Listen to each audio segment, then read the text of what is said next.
All right. Thanks everyone coming to the beginner beekeeper course here, March 7th, 2024. What do we got for participants here? We've got, can I see 15? That's pretty cool. Okay. So I'm just going to start with my PowerPoint presentation here. Let's see if it works. Can everybody see that? Yes. Perfect. Okay. I'm just trying to figure out how to make it so that I can see. There we go. Okay. I'm trying to hide the little box and stuff. So, like I said, if you have a question, let me know. We're going to get into a little bit of housekeeping here, but welcome to the class here. Disclaimer, I am no expert. I'm not a professional beekeeper. I'm a backyard hobbyist beekeeper that's passionate about beekeeping, and I want to share what I've learned so far. Hope to encourage others to take up this wonderful hobby. So I've only been doing this for 3 years, but I do a lot of research. I'll tell you one thing is this hobby is addicting. Once you start working with the bees, they're so amazing for so many reasons that you just get hooked. So I basically, fall asleep to beekeeping videos probably every night. I really enjoy learning so many different ways.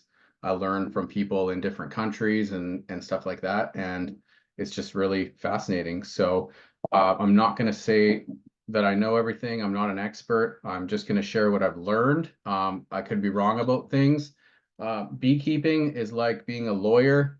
If you ask 10, you're going to get 10 different opinions. You can ask people, do we do this or do we do that? And you'll get answers to support both. There's science that shows both. There's science that shows that neither way works. So part of beekeeping is just like it's very creative. You get to test things and try things, and if you fail, you don't give up. The number one tip I'd have is if you do get bees and they die, like don't throw in the towel and say, you know what, forget this. I'm done. Like, I don't want to do this anymore. I killed them. It's normal. Even professionals that have thousands of hives, they'll lose 500 in a season. It's normal. So you learn from your mistakes and you move forward and you do the best you can. So there you go. Okay, how can I move to the next slide here? It's not letting me. There we go. Okay, beekeeping can be dangerous. So always use personal protective equipment. Make sure to wear a suit or jacket, veil, and gloves. There's times of year where the bees are not nearly as, they're actually very calm. In the summer, when there's a nectar flow, when they're getting pollen, I'll be out there in bare feet, in shorts, and that's it. And they are not interested in stinging me. The most times they sting in that time of year is when you're dealing with the boxes or frames and you're not being careful and you accidentally pinch one. It's our fault. You squished one, it stung you, it's reacting to you. And basically, that's just their defense mechanism. And when they sting, they give off a pheromone that tells the other bees that there's something going on, and then they might come sting you. So the slower you can move, the more careful you can be. But if you suit up, you're basically good to go. You're pretty much untouchable. But when you do up your hood, make sure you don't leave a little opening because they'll find one. I swear they have like a way to see through and like a heat sensor or something where they can find an opening. If you have a glove that doesn't go down the whole way, and they'll find that one spot and get you. So they're definitely cranky in the fall when they're unemployed because they have nothing to do and they're just in protect the honey mode. So yeah, definitely suit up. I don't know if you can see because my bar down here, but down at the very bottom it says having an EpiPen can save someone's life. So that is very true. Okay, what's the plan? So where's everyone from? Put your location in the chat. A lot of you did it already.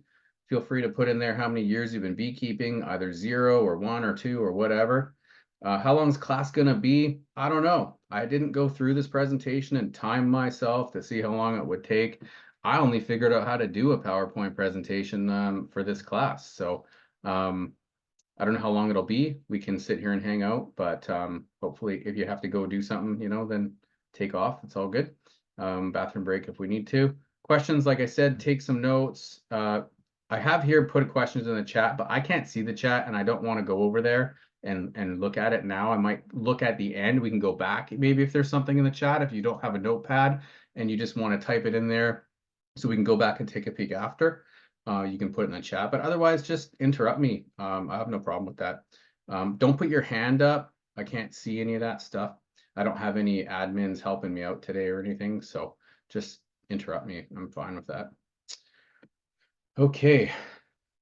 I'm gonna ask you guys a question, just need someone to answer.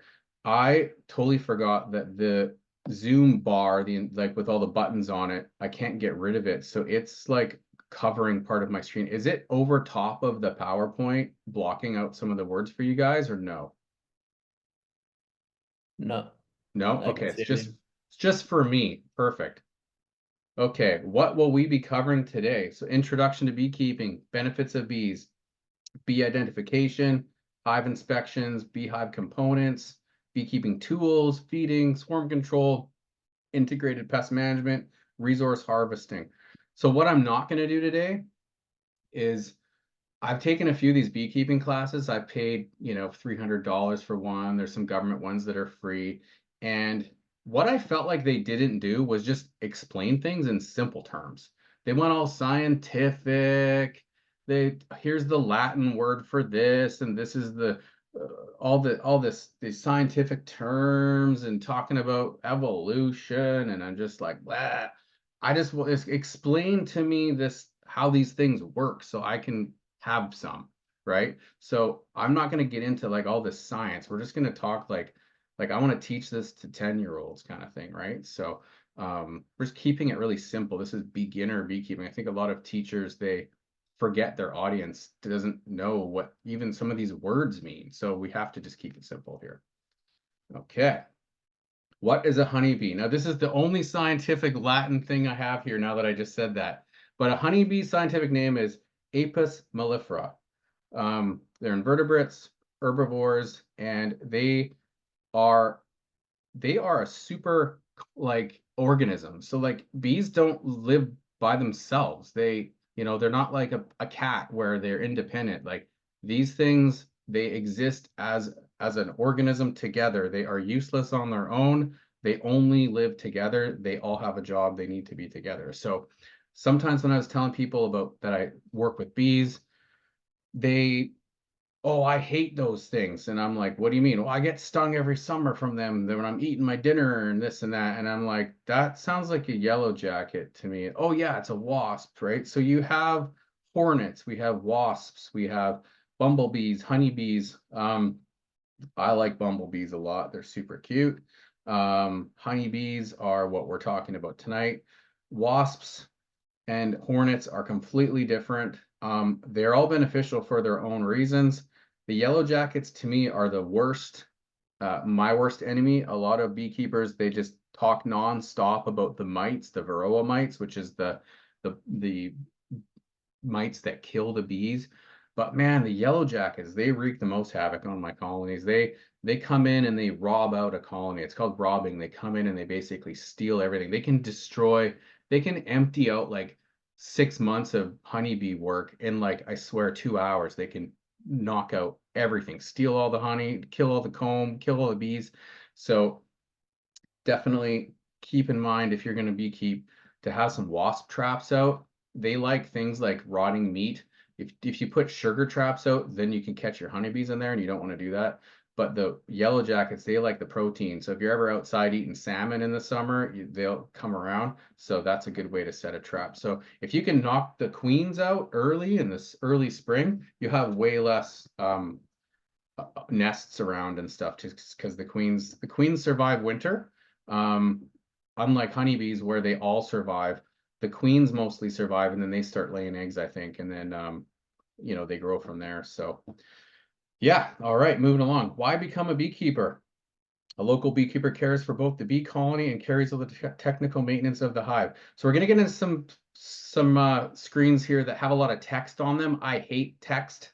I like pictures and just explaining things. So there's about 5 slides here that I'm just going to read. It'll be a bit boring, but It's just a bit of information, and I put them at the front so we can just get them over with.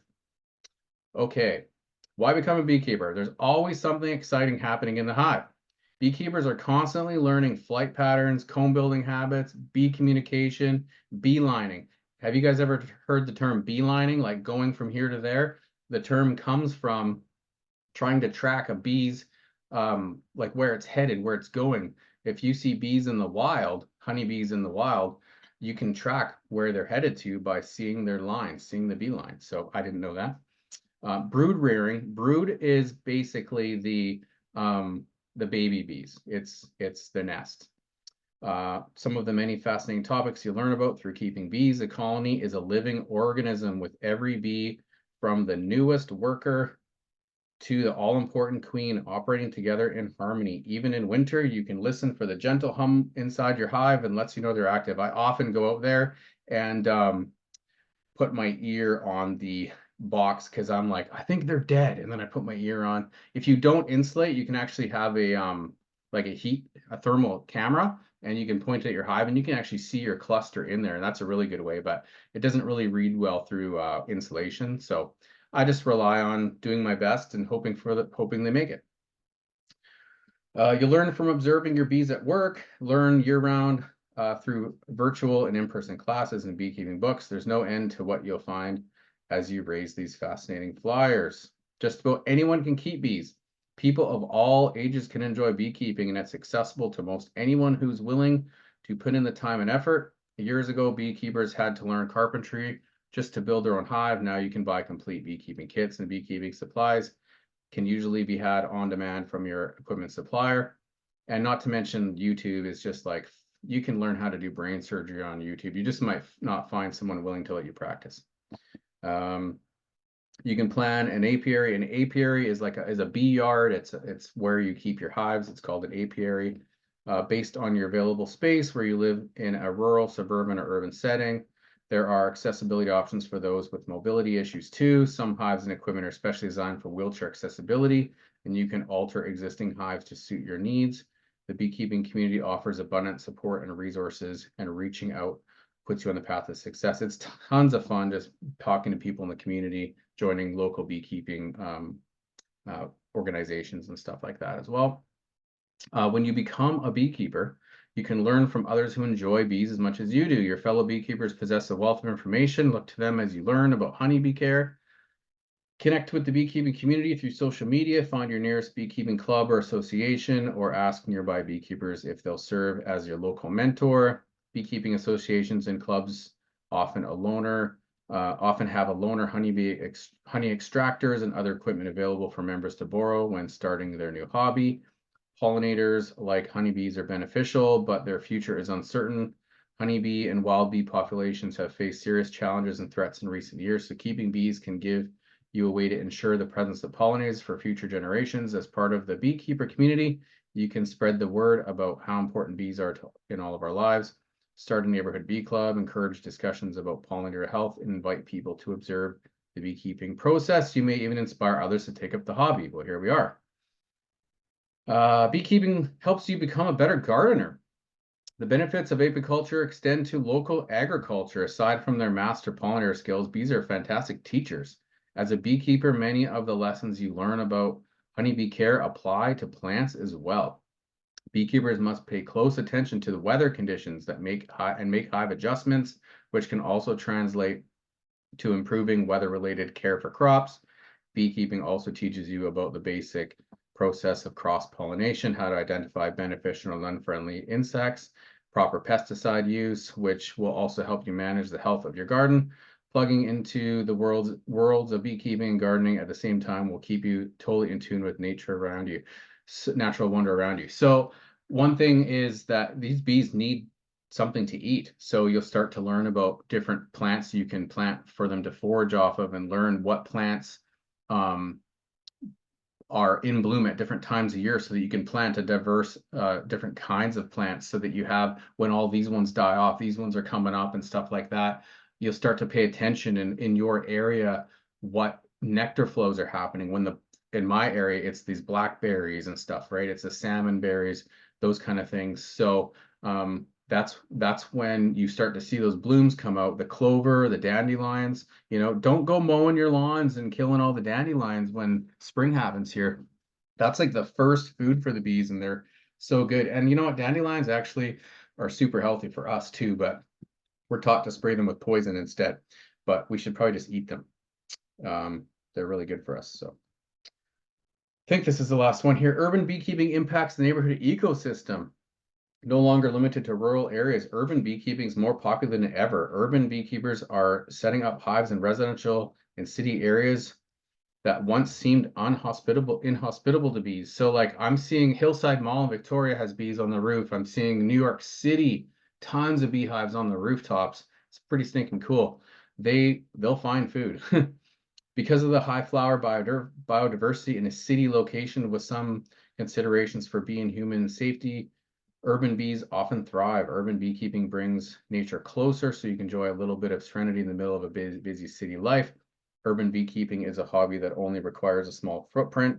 Keep in mind, bees can fly miles, like I think 8 miles or something. Don't quote me on any of my stats. Rooftops are popular for city beehives. Your bees can improve the neighborhood's ecosystem as they pollinate plants in parks and gardens, which promote fruiting and seed production. Community garden members may even provide space for hives because they'll reap the benefits too. Oh, one more. Harvest beeswax and other products from the hive. Though people think first about honey from the hive, beeswax is valuable as well. Wax is the natural material used by young worker bees when they're building honeycomb.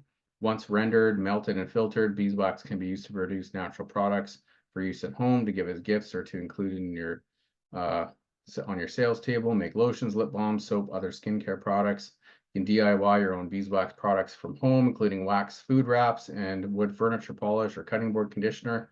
Craft beeswax candles in a variety of shapes and styles, from simple taper to votive candles to detailed molded candle designs that look hand carved. Because it contains very few skin irritants, but a few microbial compounds, beeswax is a favorite ingredient in beauty products, especially for people with sensitive skin. So I love it because there's so many different products that we have. Okay, this will be the last one. 7, the most popular benefit of keeping the bees, the honey. Obviously, when you get honey flows on and you can get 100 pounds per colony, I mean, then you have 10 colonies, we're talking 1,000 pounds of honey. Honey does not go bad.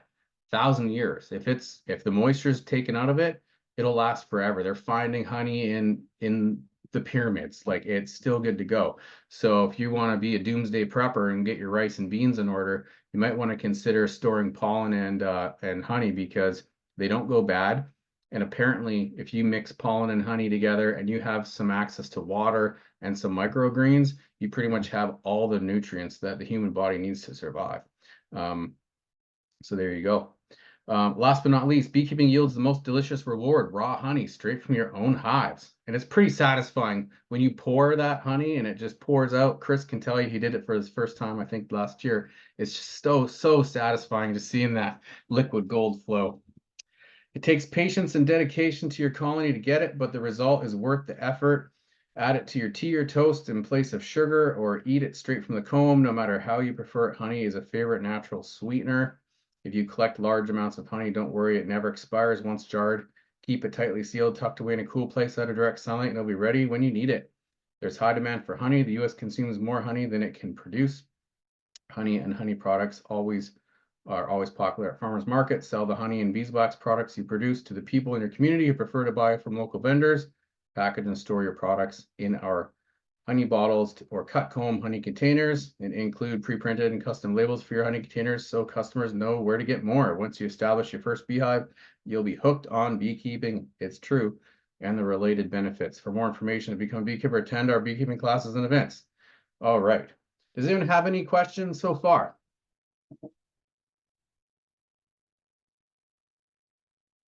Okay, can anyone find the queen on here? You'll start to learn. Finding the queen is the Where's Waldo of beekeeping, where you'll learn to identify her even before she gets marked. But I don't know if can you guys see my cursor? Can you see? Yeah. Yeah. Okay. So she's right here. Now she's got a red mark on her, and I'll explain that later. But you'll be able to identify a queen even without a red mark on her.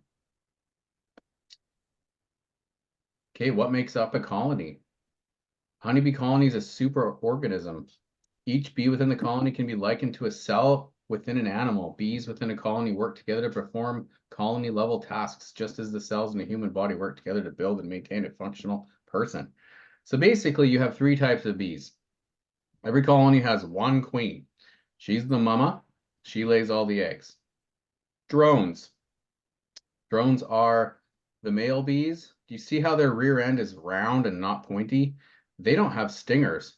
They have these big buggy eyeballs, and their job is to mate with queens. Now, not with the queen in her own hive, because that's her mom, his mom, but they will fly out and mate with other queens.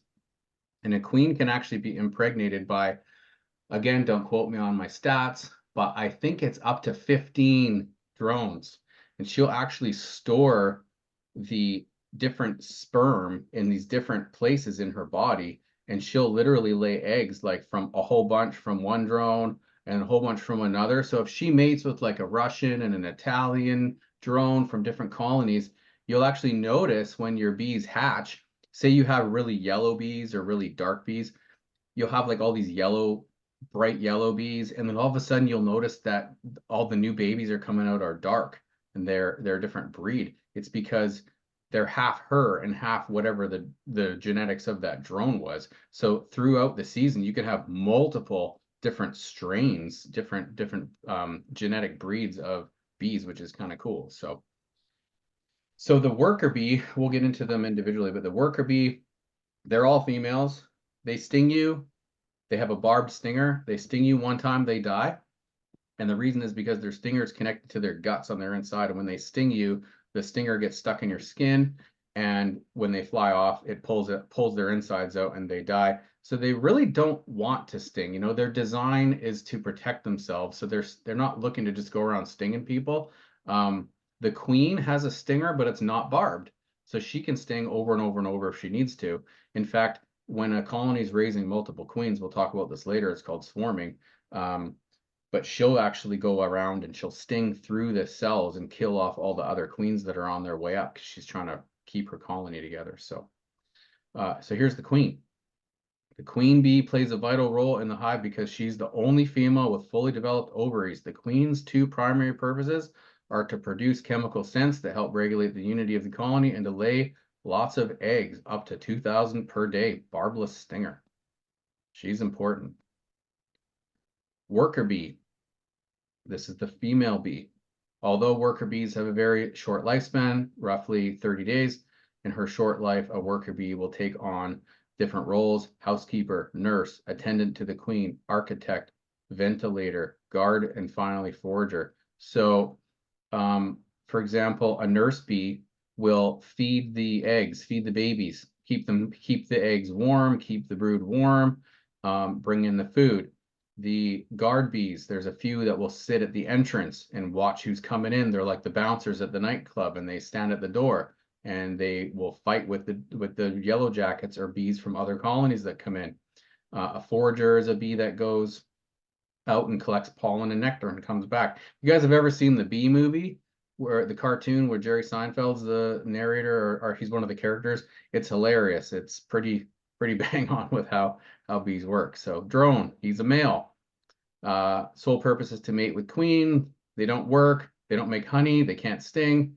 Since the queen only needs to mate once, most of the drones won't even get the chance to fulfill their role, but worker bees keep them around just in case the new queen needs mating. At some point in the year, when mating season's over, the female worker bees will actually kick them out. They actually are like throwing them out the front door. They'll kill them, they'll chuck them out. You'll see them just getting tossed. They basically are like, you're an unemployed, useless man, and you're only sitting here on the couch eating food out of our fridge, and you're pointless. So you need to go.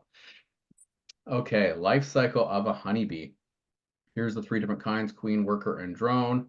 So it starts with the egg. I'm going to give some pictures here, but it starts with the egg up to day 3. There's slightly different timelines for the different kinds because they're producing, different products here. But the larva up to day 8.5, up to day 8, 9.5 days. Then the cell is capped, so they have an open cell. The queen will lay an egg in there. They'll feed it. They'll cover it. That's called capping. And then once it's inside the capped cell, they're basically incubating. That's the pupa. From day 8 until day 16 in a queen, they're a pupa. 16 days for a queen, 21 days for a worker. Drones are 24 days. They're a little bit bigger and their time inside the cell is a little bit longer. And this is why the mites choose the drones, because they have a longer, they like to be in the cell with the pupa, and they like to choose the drone cells because they're bigger and they get a longer time to feed on them. So here's a picture of the process. So we have the queen laying in an egg. I have a video on my TikTok of the queen. She's walking around looking. She sticks her head in. She looks, makes sure it's all good to go. And then she drops her egg in there. A nurse bee will feed it. It'll turn into like a little tiny larva thing, like a cocoon looking thing. And it will slowly develop till it's time to hatch out. These red things, these are the Varroa mites. These are the Varroa destructor mites. And these are new, I believe, since the 90s. So this is one of the number one reasons that colonies die, aside from pesticides and aside from just natural causes. It's these guys. They live inside these cells, but then they come out and they'll live on the backs of these fat bodies of these bees. And some bees will do really well at grooming them, but we'll talk more about that after. Again, here's what the eggs look like. So when you're going to look at your frames to do an inspection, you will see you might not find your queen. Sometimes people, when they're new, they have a hard time finding their queen and they're worried, oh, I think I'm queenless. I think my queen died or she's not here. You don't always need to find your queen. If you have evidence of a queen, which is this here, you have a queen. If you see eggs in your cells, you have a queen. Don't worry about it. You're good to go. Stop looking, stop disrupting them, put it all back together. You got evidence, you got eggs there, you're probably good to go. They get a little bigger, they get fed. You can see this white creamy substance around there. They're getting fed. And then once they seal it over, it'll look like this. And you'll be able to identify the difference between different things inside of a hive.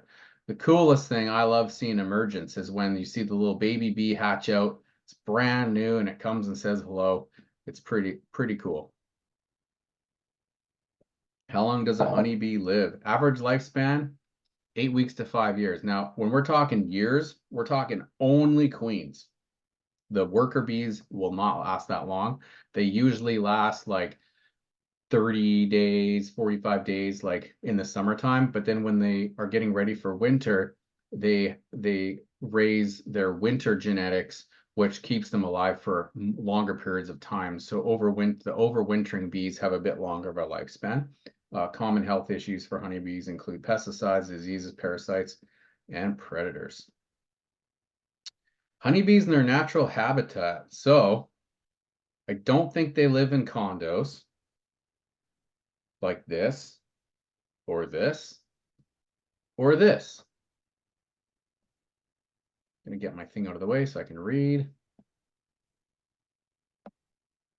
Honeybees can thrive in natural or domesticated environments, though they prefer to live in gardens, woodlands, orchards, meadows, and other areas where flowering plants are abundant.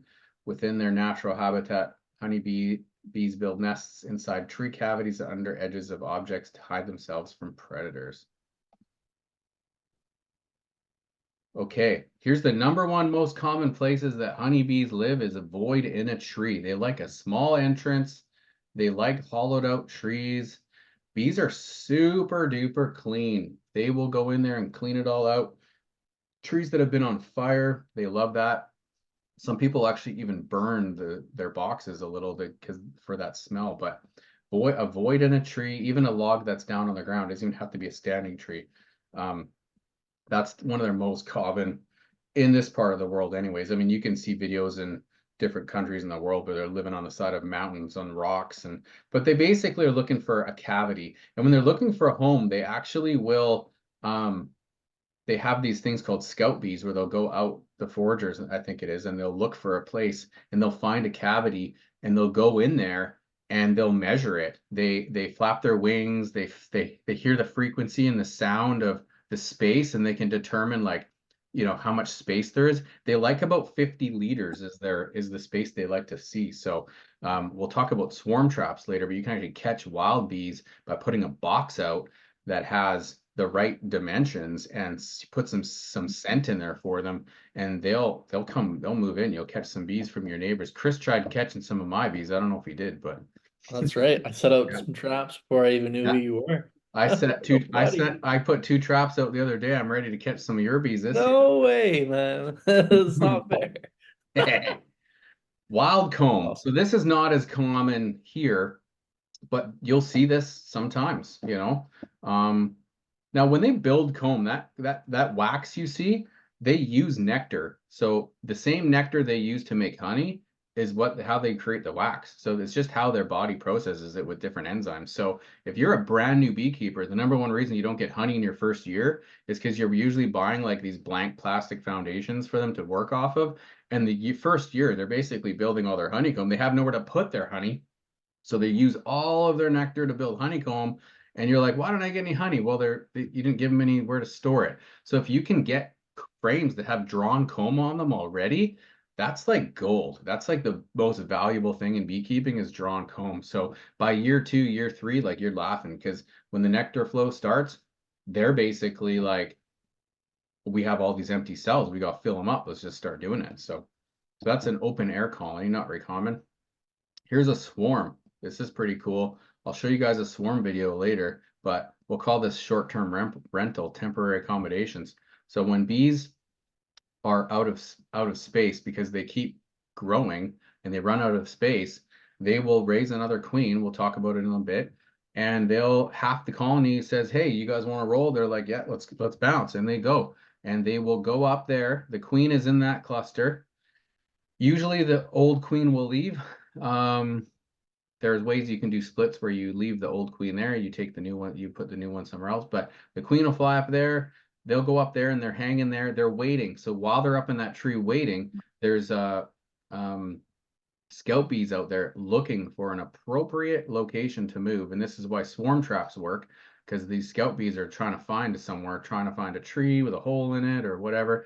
This is why they get into like places like people's soffits and in their walls, because if you look at our wall cavity where we have like 16 or 24 inches on center, our studs are framed walls, and they get in there, that's like the perfect space for them. So they like that. So this is temporary, and usually you got like a 3 hours. I've got a swarm catch video on my YouTube where we're heading out to Costco one day, and my son's like, Dad, why are there so many bees flying? And I looked at my yard, and there was like thousands and thousands of bees. Like normally I have bees flying, but it was like a cloud of them.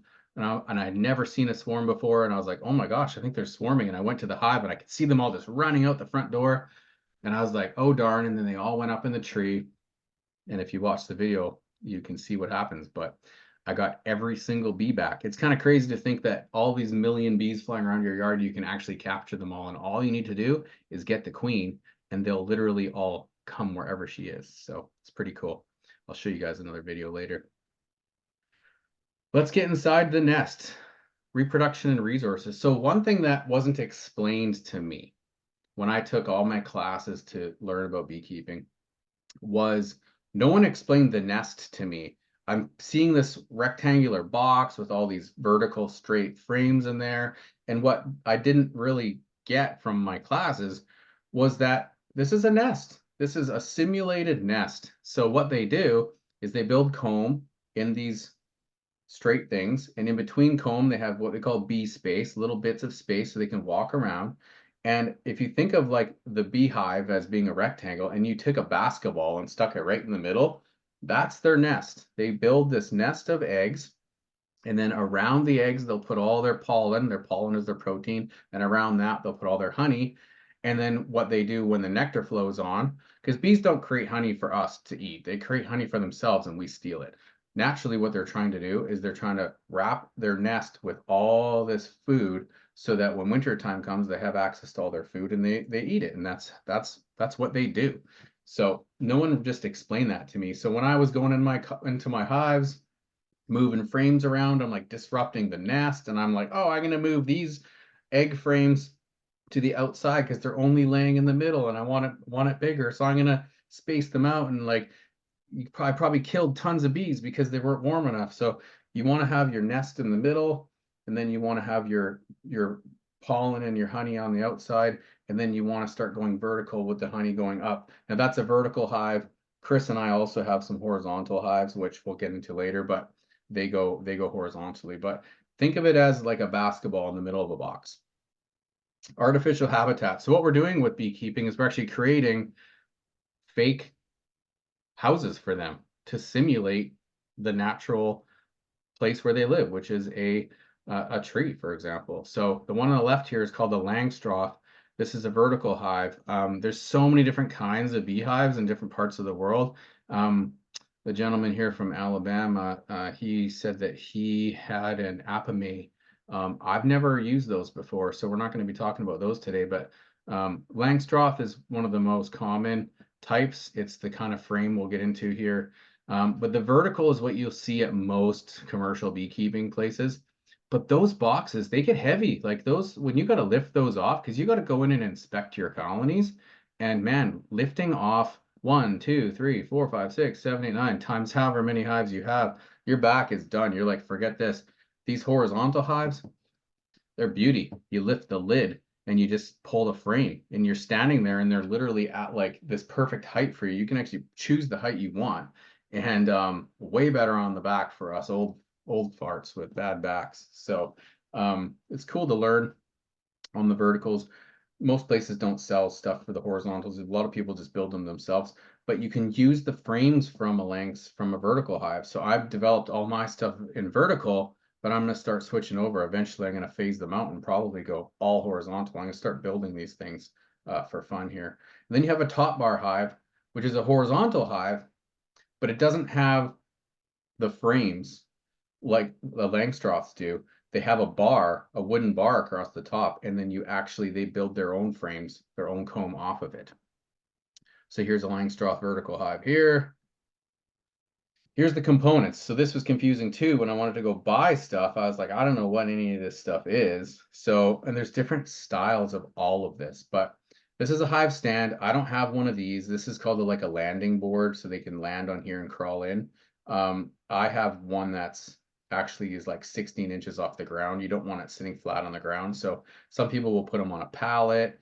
I like having an aesthetically beautiful colony, like apiary. I don't want a bunch. I'm not a commercial beekeeper that just wants a bunch of half rotten paint chipping stuff sitting on the ground and overgrown grass.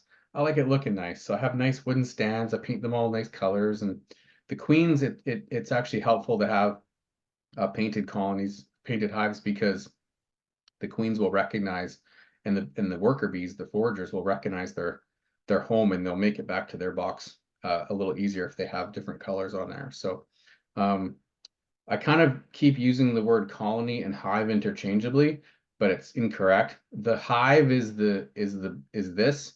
The colony is the actual bees that live in the hive. So just keep that in mind. Screened bottom board here. You can use solid bottom boards or screened bottom boards. The difference is that one of them has a screen in the bottom with a piece of wood that or something that slides into it. And I like those because in the summer I can open it up and get some ventilation up through. And they also have this bottom board that you can put oil on. So when their bees are grooming and the mites fall on a screen bottom or on a solid bottom board, those mites will just crawl right back up and go right back on the bees. But in a screened bottom board, the mites fall through the screen, land on your bottom board that's covered in oil, and they get stuck there and they die. So it's a way to help with mite control. This here is called the brood box. It's what we call a deep. It's, this tall. The next ones are called mediums, and they're about that tall. Medium here. I don't know why they're called supers. I think super is short for like supersedure, like basically like growing bigger. So some of the terms are like, where did these come from? But basically, if you just call it like a big box and a smaller box, like it doesn't matter what you call it, but these are used for the brood nests. Some people just go deep on top of deep on top of deep on top of deep, but man, Try lifting a deep box full of honey. It is heavy. So a lot of the time, the big box is used to keep the nest. And then you put this thing here called the queen excluder that has these slats in it that they're just big enough for the workers to get through, but not big enough for the pregnant queen to get her Rumposaurus Rex through there. She just can't quite squeeze through because you don't want her laying eggs up here in your honey. So you keep her down here with this queen excluder. It's an excluder, not an extruder. Some people say extruder, but it's an excluder. And then you can keep these for your nectar flow. So essentially what you do is you build this just full of bees. This is called single brood management. Some people will actually put 2 deeps on to get more bees. And then as soon as that nectar flow hits, you stick that queen excluder on top, and then you put your medium boxes on, and they just will start filling it full of honey. This is called the inner cover here on top, and then your telescoping outer cover. Telescoping is because it actually fits over top of this one here, so that when it rains down the side, it doesn't get inside. So that's a basic vertical Langstroth hive. Here's the Langstroth horizontal. Basically, way simpler. It's all in one. You just put your frames in, and basically they will come in on one side. They like to build their brood nest near one of the ends, and then they'll just start filling up the nest here, and then they'll just start filling it with honey along the way. So way easier. There's the top bar there.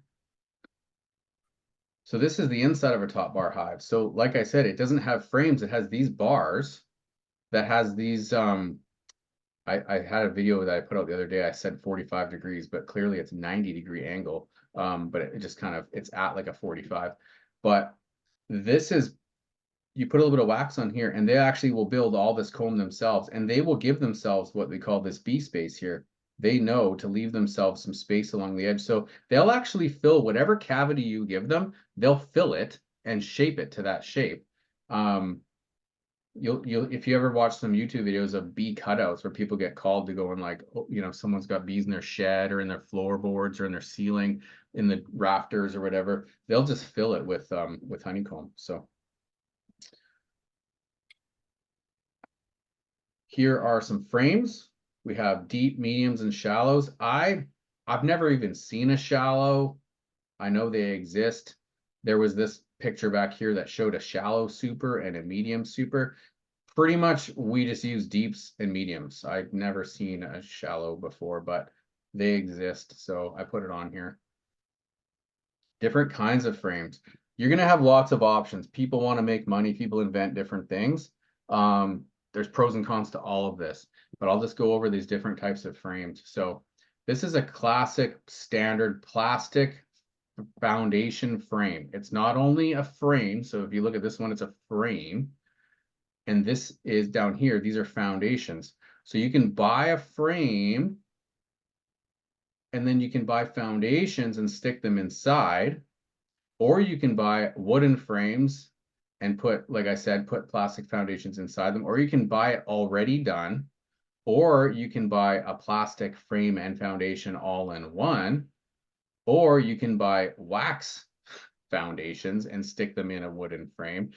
But basically what it is, and these all have wax on them. They pre-wax them. Some companies wax them a lot better. Like you can see this one's way more waxy than this one. The more wax, the better. It basically tells the bees to get started. And you can see down here, this picture, how the shape is already given to them with the shape of the comb itself. And then they start building off it. So it's like a head start for them. As opposed to this one here, if you stuck this in a colony, in a hive,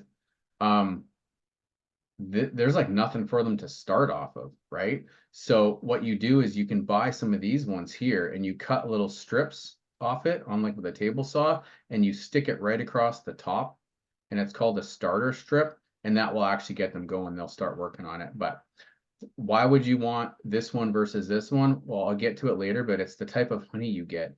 So when you get honey on this frame here, or this frame here, or these ones with foundations here, what happens is this is a solid plastic, right? So they build a honeycomb on one side, and then they build their honeycomb on the other side. So when you want to get your honey out of it on this type of frame, you're going to basically cut the wax off the front, because once they fill the cell with nectar with honey and they put wax over it, they close it in.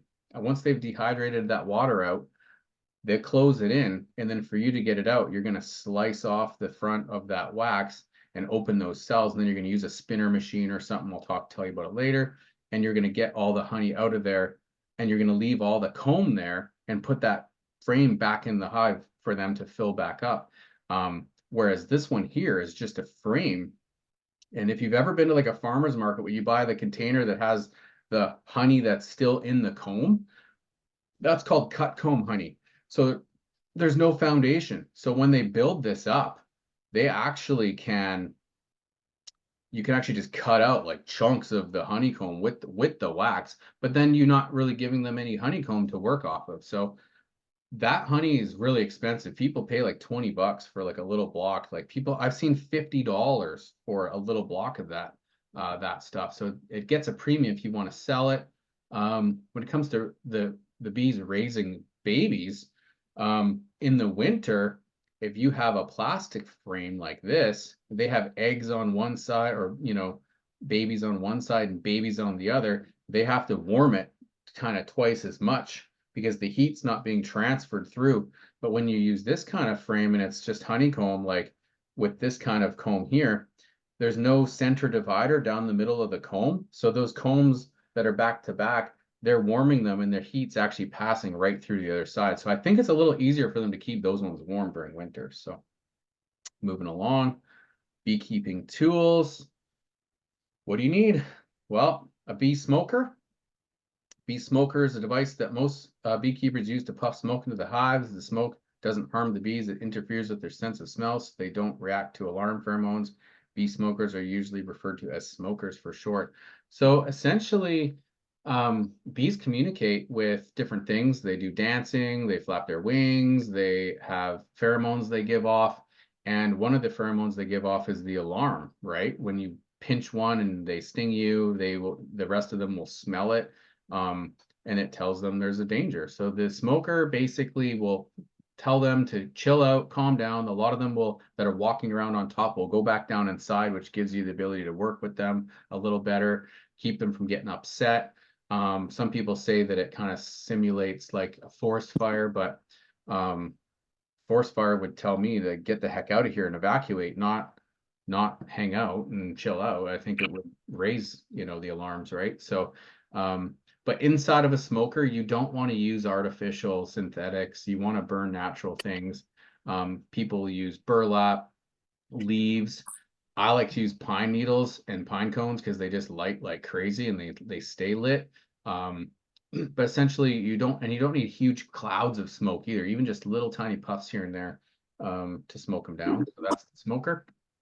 Hive tool, this is your number one thing. The hive tool is an indispensable hand device that's used to open the hive, loosen hive parts, lift frames, scrape up propolis and excess wax. It can even remove venom sac from the skin following a bee sting. Beekeepers never visit a hive without this tool. You will, and then you'll be like, oh dang, I forgot my tool. But this is basically a pry bar. They like glue the boxes together and you cannot pull them apart. It's called propolis and it's basically like sap and they glue it together. So you got to pry it. The little J hook at the top there, it's really good to hook onto the frame to get it to come loose so you can pull it out. So that's your number one tool right there. Veil and suit. You can buy the full suit. You can buy just jackets. You can buy just the hat, just the veil, whatever you want. I have a full body suit that I use like when I'm dealing with the wasps. Like I killed tens of thousands of wasps and even like hornets nests. I just ran right at them. It was hilarious. And I wasn't worried about it. When I'm working my bees in the summer, I don't use anything. When I'm hanging out with them in the fall and they're kind of angry, they usually are just coming at my face because they think I'm like a black bear trying to steal their honey. So I usually just put on a veil. I actually don't mind getting stung. It's actually good for you unless you're allergic. But yeah, I don't use protection as often as I could, but I'm just not overly concerned about it. When you get stung wearing a bee suit, that pheromone gets on your suit and it's actually good to wash your suit quite often because when you come out like months later and go back and hang out near them, they'll actually pick up that smell still, even from a year ago, and they'll be like, maybe we should sting this dude. So yeah, definitely. Yeah, beekeeping suits work by helping to prevent bees from being able to sting you. The material is a heavy duty bee suit is too thick to allow a bee stinger to pass and reach through your skin. There's vented suits. I highly recommend if you're going to buy one, get a vented one, because you're mostly working bees in the summer, and it's friggin' hot wearing like a jacket. So having the vented suit is way better. I'd say the Gloves. smoker is the way to go. Like if you had to choose one or the other. Yeah, I mean, yeah, and I'll even smoke myself. Like I'll even just puff around myself so that I'm covered in smoke, and it kind of masks me too as well. So Yeah, I found if you don't use a smoker, like the bees are pissed off. It makes them yeah, really relax in it.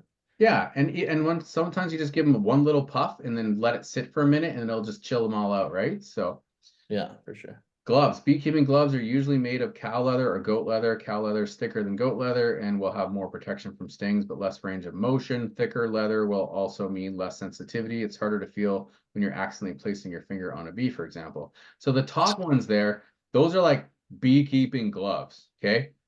And they like come up to your friggin' elbow. So like you're not getting stung. But those things, when you're dealing with sugar water and honey and propolis, like they get covered in this stuff, and those fingers they get like hard, and like you can't feel anything with them. I only wear those when I'm needing to go in there and I know they're going to be mad. And yeah, so I own them, but I flip flop back between those and the nitrile gloves. The ones in the middle, those are like classic leather construction, old school, old man gloves. Um, they work, but again, you can't feel anything you're doing, and your wrists are usually exposed. So the bees will just be like, I'm just gonna sting him in the wrist. I can see his skin there. The nitrile gloves, the plastic ones, there's different types of them. There's black ones that mechanics use. They're a little bit thicker. You can still get stung through these ones. You're just less likely. I think they can sense the skin. I think they can see the skin. So even just having those on, the only time I've been stung through nitrile gloves are when I pinch a bee by accident and he just is reacting to me. So I like to own the beekeeping gloves at the top, and then I have a box of the rubber gloves down below as well. Roles of a beekeeper. A lot of people call it husbandry, but beekeepers, also known as apiarists, will be responsible for building and maintaining beehives and ducting wild swarms, collecting honey and other resources, removing hive parasites, maintaining the health of the hive. As a beekeeper, you will help take care of them. They help them take care of themselves. They provide bees with hives for shelter, medications, and as needed, new queens. Notwithstanding the care that beekeepers provide, it should be pointed out that bees manage to take care of most of their own needs fairly well. So what we're really doing is just helping them. We're being supplementary. So these things that exist in the wild, but a lot of them die in the wild. So what we're essentially doing is creating a place for them to live, keeping an eye on them, and helping them make sure they have what they need, and just taking care of them. We're nurturing them, saving them from the natural death they may have. The feeding that we do sometimes is because they don't have any and they're going to die. But sometimes the feeding we do, for example, spring feeding with sugar water, is to get them ramped up. If you just let them wait until there's a nectar flow, it could be a month or 2 months before that happens. So they're just chilling out, waiting. And if you're like, you know what, I'm going to give you some pollen, some protein, I'm going to give you some sugar water, they'll actually get ramped up. They'll start laying more eggs, they'll raise more bees, they'll get ready. And because then you grow how many bees you have, so that when the nectar flow comes, you have 3 times as many workers ready to go get you some honey, right? So, but essentially we're just supplementing, we're taking care of them. How to get started? I want to be a beekeeper. Where do I start? Well, obviously you got to have bees, you got to have somewhere for them to live, and you got to have the equipment. But sorry, this is a bit blurry. It was a little bit clearer on the smaller screen, but when I blow it up, it gets a little distorted. But essentially, there's a timeline. So December 1st, you want to try to line up where you're going to get your bees from, so that when springtime comes, you're ready to go. You can place orders, bee packages. Mid-March, pre-order beekeeping supplies, get your stuff together. Once this is in Fahrenheit, 55 degrees, think of it as like, I don't know, 13, 14, 15 degrees Celsius, something like that. Feed your bees right? So if you already have bees, like Chris and I, for example, in the next 2 weeks, I'm about to take off all the winter stuff and I'm going to start feeding them and we're getting into spring mode. If you don't have bees yet, like Buckerfields, for example, just got their bees in like 2 days ago. So you can buy bees from them. They sell out fast. They're very expensive. Number one tip I have for you with getting bees is I bought bees once and I'll never buy bees again. The only way I'll buy bees again is if I have no other option. But once you have bees, you should always have bees. You can grow your own bees. They multiply quickly. You can raise queens really easily. We can talk about that stuff another time. But essentially, people, I don't understand. It's $300 for bees and you can kill them like that. So like, unless you're rich, that sounds like a terrible return on investment. I just lost 6 or 7 colonies. That's like $2,100 worth of bees, but I only bought $300 of bees originally, and I still have $1,200 worth of bees here. So raise your bees, multiply your bees.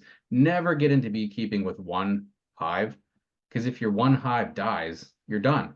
But if you have two hives and one hive dies, you can rob from Peter to pay Paul. You can start balancing out your hives. You can split them again. You just need one existing colony. So another cool thing about having friends, neighbors, community members with bees is when once in a while what happens is say like Chris, for example, has say 3 hives and his hives are like getting so big and he doesn't want to split. He doesn't want to turn it into 6. He doesn't want to turn it into 12. He just wants to remain with, the 3 hives.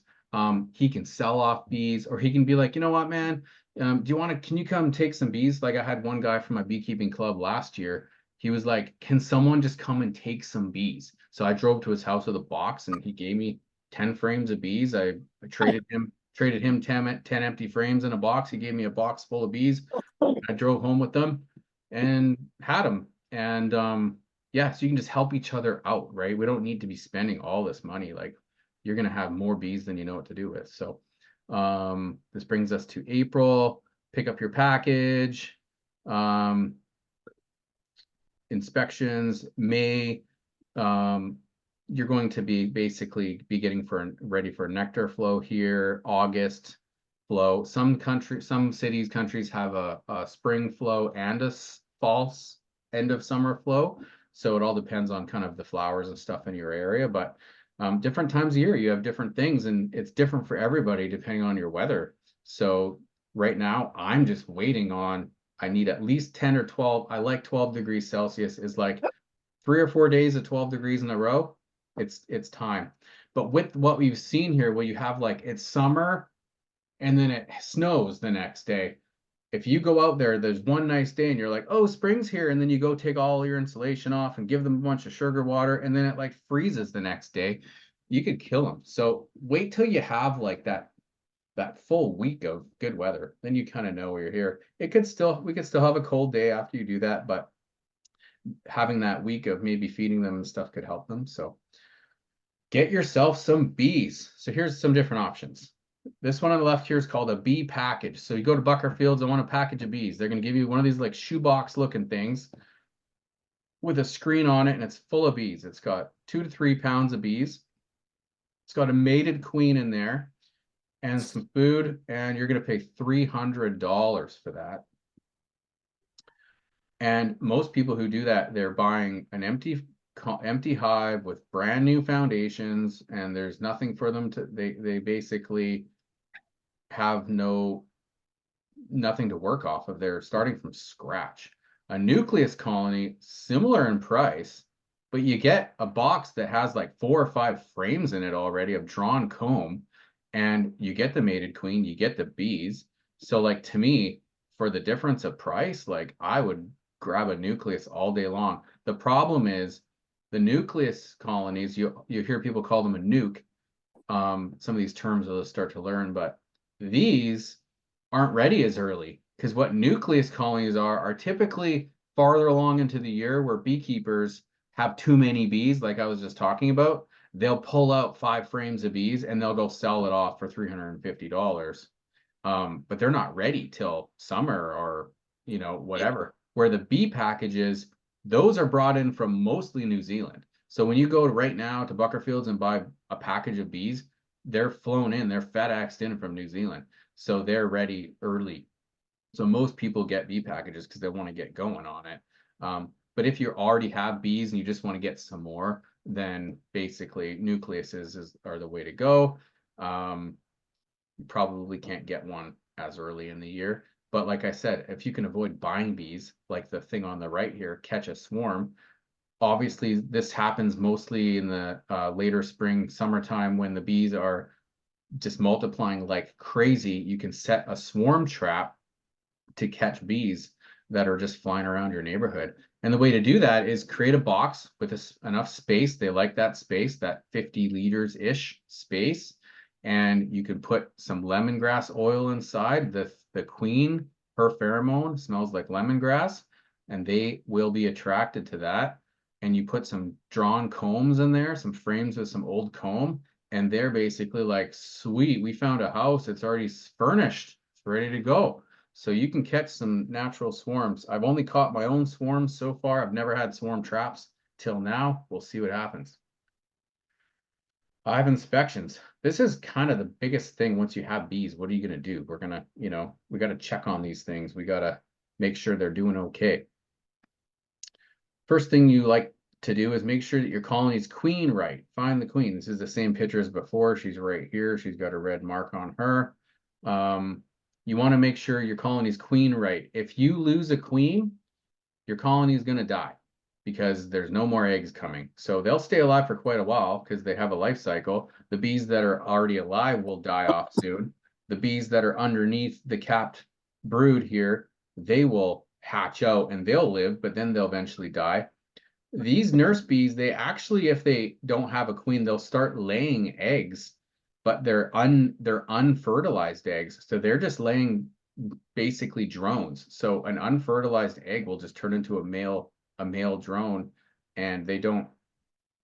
It's a last ditch effort to, because their job is to multiply. That's what their goal is what their design is they want to just grow their colony. So when they're like, we're screwed, we're gonna die, we have no queen, well, we might as well raise some drones so they can fly out and mate with some other queens and keep our genetics going, right? It's like a survival instinct. So, but your colony's done. Unmarked queen bee. So she looks different than the other bees. She's got a longer body. This is probably an Italian. They're like this nice golden color. There's black ones, there's Russians, there's all sorts of different types, but you'll be able to identify her because she's longer and she's plumper. And this black thing on her back here, it's usually like less fuzzy than the other ones are, but some people think that the drones are the queen because they're bigger and they have these big buggy eyes, but you'll learn pretty quick that drones are different. I like drones. You can just pick them up because you don't have to worry about them stinging you. So you can just pick them up. They're actually pretty chill. But one thing you want to do is mark your queen. So they sell these pens. I think it's called Posco or Posca pens. They're felt markers. And you mark your queen right there on that spot on her back there between her shoulders. And it's a way to spot her a lot easier when you pull up your frame and you look at it and it's just Where's Waldo with all these bees. When she's painted, man, she's so much easier to find. What color? Well, we mark our queens with this queen marking schedule. So different years. So depending on what year she's mated in, what year of a queen she is, you paint her a specific color so that you can keep track of how old your queen is. So right now, I have queens in my colony that are yellow and red because I have 22 and 2023 queens in there.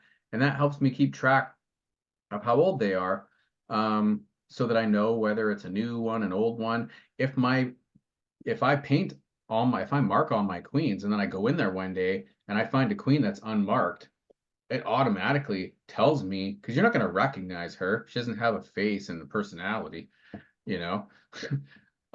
You're going to be able to be like, oh man, my queen left and this is a new queen. This is a new queen that's replaced her because my old queen was painted. So it tells you something. So it's good information.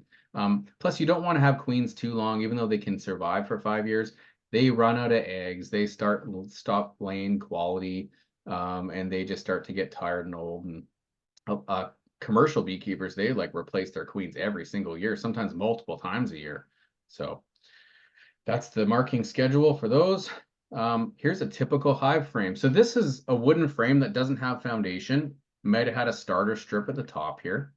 And they're building all of this out. They start at the top and they work their way down. And here are some different things in here. So when you look at this frame and you're trying to learn what stuff is, this up here is, this is capped honey. Now we only call it honey when it's got the wax cover over it. If it's open still and it's full of honey, but it's not capped yet, it's still called nectar because they have to dry the moisture out of it. And once they hit a certain moisture content, they'll cap it off. If you extract nectar before it's got the moisture out of it, it will ferment. And that's why it'll go bad and it'll crystallize. You ever bought honey and then the jar gets all crystally and kind of hard? It's not like a liquid anymore. It's because it's still got a little too much moisture in there. You want to get usually to like 17, 18% moisture. You can get a tool to test your stuff, because sometimes your frames will, when it's time to pull your honey frames out, they won't be all capped and you're like, oh man, they're not capping it. Do I have to put it back? Can I steal this honey? And you can actually test it with a refractometer that will test the moisture content on it. And if it's like at 19, 20%, you can actually have fans blow at your frames to dry out that moisture. And once you hit that 17, 18, you can extract it. But so honey is when it's capped. When it's still nectar in the open cells, it's still nectar. This here's brood. You'll know the difference between regular brood and drone brood. The best way I can explain it is drone brood looks like corn pops. It's like a little bit bigger. The cells are a little bit bigger. So all of these cells are the same shape, the same size, but the drones will be a little bit bigger and they'll stick out like this. So that's drone brood. This is worker brood. When you see like a one-off hole like that in the middle of a brood patch, it's because that one hatched. You know, it's not likely the queen missed laying an egg there. It's likely that that bee just has come out and hatched. So, so you're looking for a good laying pattern like this. This is how you know you have a good queen. This is your basketball. This is your nest. This is a really good laying pattern. If you had a lot more of these holes, she could be spotty laying. Could be an indicator it's time to get a new queen. I've never killed a queen, but pretty much it's common. Like if your queen's not doing a good job, you kill her. I mean, if you have a fellow beekeeper that needs a mated queen, they've lost one, they need one, I'll put it on Facebook. Hey, does anyone need a mated queen? I'm about to kill mine if anyone wants her. I've never killed one, but I'm gonna be killing some this year, I guarantee it, because you'll lose an entire colony if you got a bad queen. So I hate to do it, but prefer to give her away to someone that needs one. But you're looking for this big pattern here in the middle, 4, 5, 6, 7 frames of that. And then what they'll do is they'll fill all around here with pollen, and the pollen is their protein. And then all around that, they'll wrap it up. It's like a bridge or an arch of honey, and that's their carbohydrates, their sugars. So this is what you're looking for, is a good laying pattern. Here's your hive resources. Nectar, like I said, it is not called honey because it's not capped. So it just looks like water or liquid inside the cells there. Over here is capped honey. They'll start capping it. It looks like this. So what they'll do is they'll fill it like this with nectar, and then they'll start capping it. When a frame is about 80% capped, that's usually an indicator you could pull it out and strain it, use it, get your honey. Pollen is really friggin' cool. All the different colors are all the different flowers that they're getting it from. So like I said, pollen is their protein. The nectar, the honey is their carbohydrates, their sugar. They need both. I have some pollen devices on my hives to catch pollen as it comes through. I'll only put it on for like a day here and there because I want them to have it, but I'll steal some from them, and it's super, super good for you. This is the honey here and the nectar. The creation and storage of honey is essential function to the colony. Beyond the obvious nutritional benefits, honey is essential lifeline that allows the colony via winter cluster to make it through winter. Pollen. I love that picture. Pollen is also essential to the colony, providing protein and fats. After collection, pollen is mixed with nectar and water to form bee bread. So what they do is I actually take my pollen that I get, and I take my honey and I mix it 50-50, and I put it in a mason jar and I flip it over every couple of days. And after about a week, it's mixed together and it kind of looks like almond butter. And it's basically called bee bread. I don't know why it's called bee bread, but that mixture together, because if you just eat pollen, your body doesn't actually break it down and get all the nutrients out of it. People will put it in their yogurt or whatever, or eat it raw, but it doesn't break it down the same way. But when you mix it with the honey and you have this stuff, and you take like a little teaspoon of that a day, man, it's like full of vitamins and nutrients for you. And if you have allergies and stuff, the best thing you can do is take in this pollen and this honey from local bees that are made from your flowers that are giving you allergies. It's amazing. Brood nest again. Paul's essentially there. I found my first error. I have the same text on both slides, even though I proofread this thing many times. So here you can see the example of the nurse, the regular worker bee brood here, and then the drone. So you can see how they're raised, kind of look like corn pops. They're a little bit bigger. You can see the size of these cells and then the size of these cells. They're a little bigger. So the mites will be like, oh, look at these. I'm going to hide in here because these are going to be drones. So I'm going to go in there and get some food. Supplemental feeding. This is a terrible picture. Sorry about that. This is open feeding. You do not want to do this. I thought I'd put this on here to show you guys. It's actually illegal in a lot of places to open feed. And open feeding is when you just put out something for the bees to come get, because the negatives to this are, number one, you will induce robbing. So it's not like one colony comes over here and feeds. All of your colonies come over here and feed. The wasps come over, the hornets come over, everything comes over, and they start mixing and mingling. So you create a bit of a frenzy. And then when these bees fly back to their hives, the yellow jackets are like, where are you going? And then they'll follow them over to the hive, and then they'll be like, hey, there's friggin' this thing's full of honey. Get over here, guys. And they'll rob you out. So it induces robbing, and also it spreads disease. So now you have all these bees all hanging out together from different colonies, and if one of them's infested with disease or something, or mites or whatever, you could spread it around. So I think it might even be Canada, but I think BC is just not allowed. I know where I live, it's not allowed open feeding. In the States, there's tons of places that allow it. So don't recommend it. The only time I do open feeding is when I extract my honey from my frames. I put my frames outside. I put my spinner outside. I put all my equipment. I'm covered in honey. My equipment's covered in honey. You don't go and get a garden hose and wash it off. Oh, no, no, no. You literally just put this stuff beside the hive, and like in an hour, everything will be friggin' spotless. It's amazing. They will get every bit of everything off. You don't have to clean anything. It's crazy. Spring feeding. In the spring, we feed 1-to-1 sugar syrup. This is basically Rogers granulated sugar. It might sound kind of crazy, like that stuff's terrible. Well, it's terrible for us. That's obviously not real food. It's not the same thing as flowers. It doesn't have all of the stuff they need. But we're not living off this all year. This is just like, hey, we want to give you guys something while you have nothing and get you going, get you starting to lay some eggs, get you to raise some babies. So we're going to give them some 1-to-1 sugar syrup. So the same amount of sugar to water. I like to use some warm water so it mixes properly. And then pollen patties. You can buy these pollen patties for $3 or $4 from Buckerfield's, your local beekeeping place. This is the basically pollen substitute for them to get them going. They need that to raise their babies. In the You use fall, both or one or the other? Or? what's that? Oh, both for sure. Because Okay. one's your carbs and one's your protein. So they need both. Yeah. Oh, okay. So Right. next week, Chris, will be, you actually might want to go pick some of those up. Yeah, for sure. Buckerfield's has them on sale for $3.47 right now. So grab some of those. If I were you, I'd grab like 12 of them, stick them in the freezer. Yeah, okay. Yeah.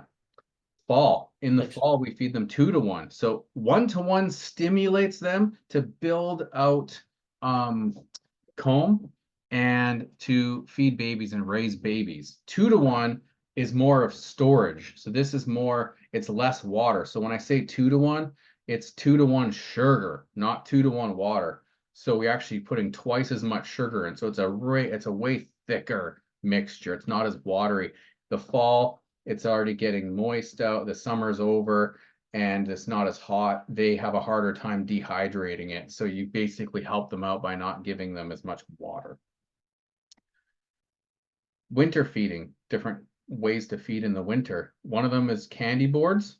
So I do candy boards. You basically mix, you can, Google some recipes, but you mix the sugar with some warm water. I put in some apple cider vinegar and some essential oils, gives them some nutrients, and I'll pour it into like a frame thing and I'll let it harden and then I put it on top there for winter, and that's usually pretty good.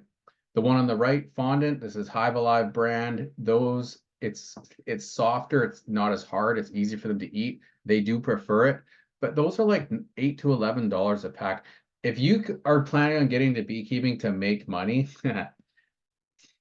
it's not happening. You can make money after a while once you have established everything, and once they start raising, like you get tons of honey, because you can stop buying some of this supplemental stuff and you can give them their food back to them. But to get going, like you're just, if I looked at, it's kind of like gardening. Like if I've added up all the money I've spent on starters and soil and raised beds and my water I'm using for like $13 worth of friggin' tomatoes, like it's not a money maker. It can be later because you'll have your infrastructure set up, and eventually these gals will just be making you honey, and you can get 1,000 pounds of honey and $20 a pound. I mean, it's a lot of money. But don't come into this thinking you're gonna turn it into a business. Like it's like a hobby where it's addicting and you'll blow your money. I spend more money on my bees than I spend on myself. So the fondant is softer and it's got some nutrients in it already. And then there's something called the mountain camp method, which is basically you put newspaper right on top of the frames and you just pour a stinking sugar right onto it. And what they'll do is the moisture from their bodies from breathing and existing in there, it condenses and it actually will kind of create like almost a candy board naturally. So that's a way to go. But man, it's a mess in the spring when you come back and you're ready to get it out of there.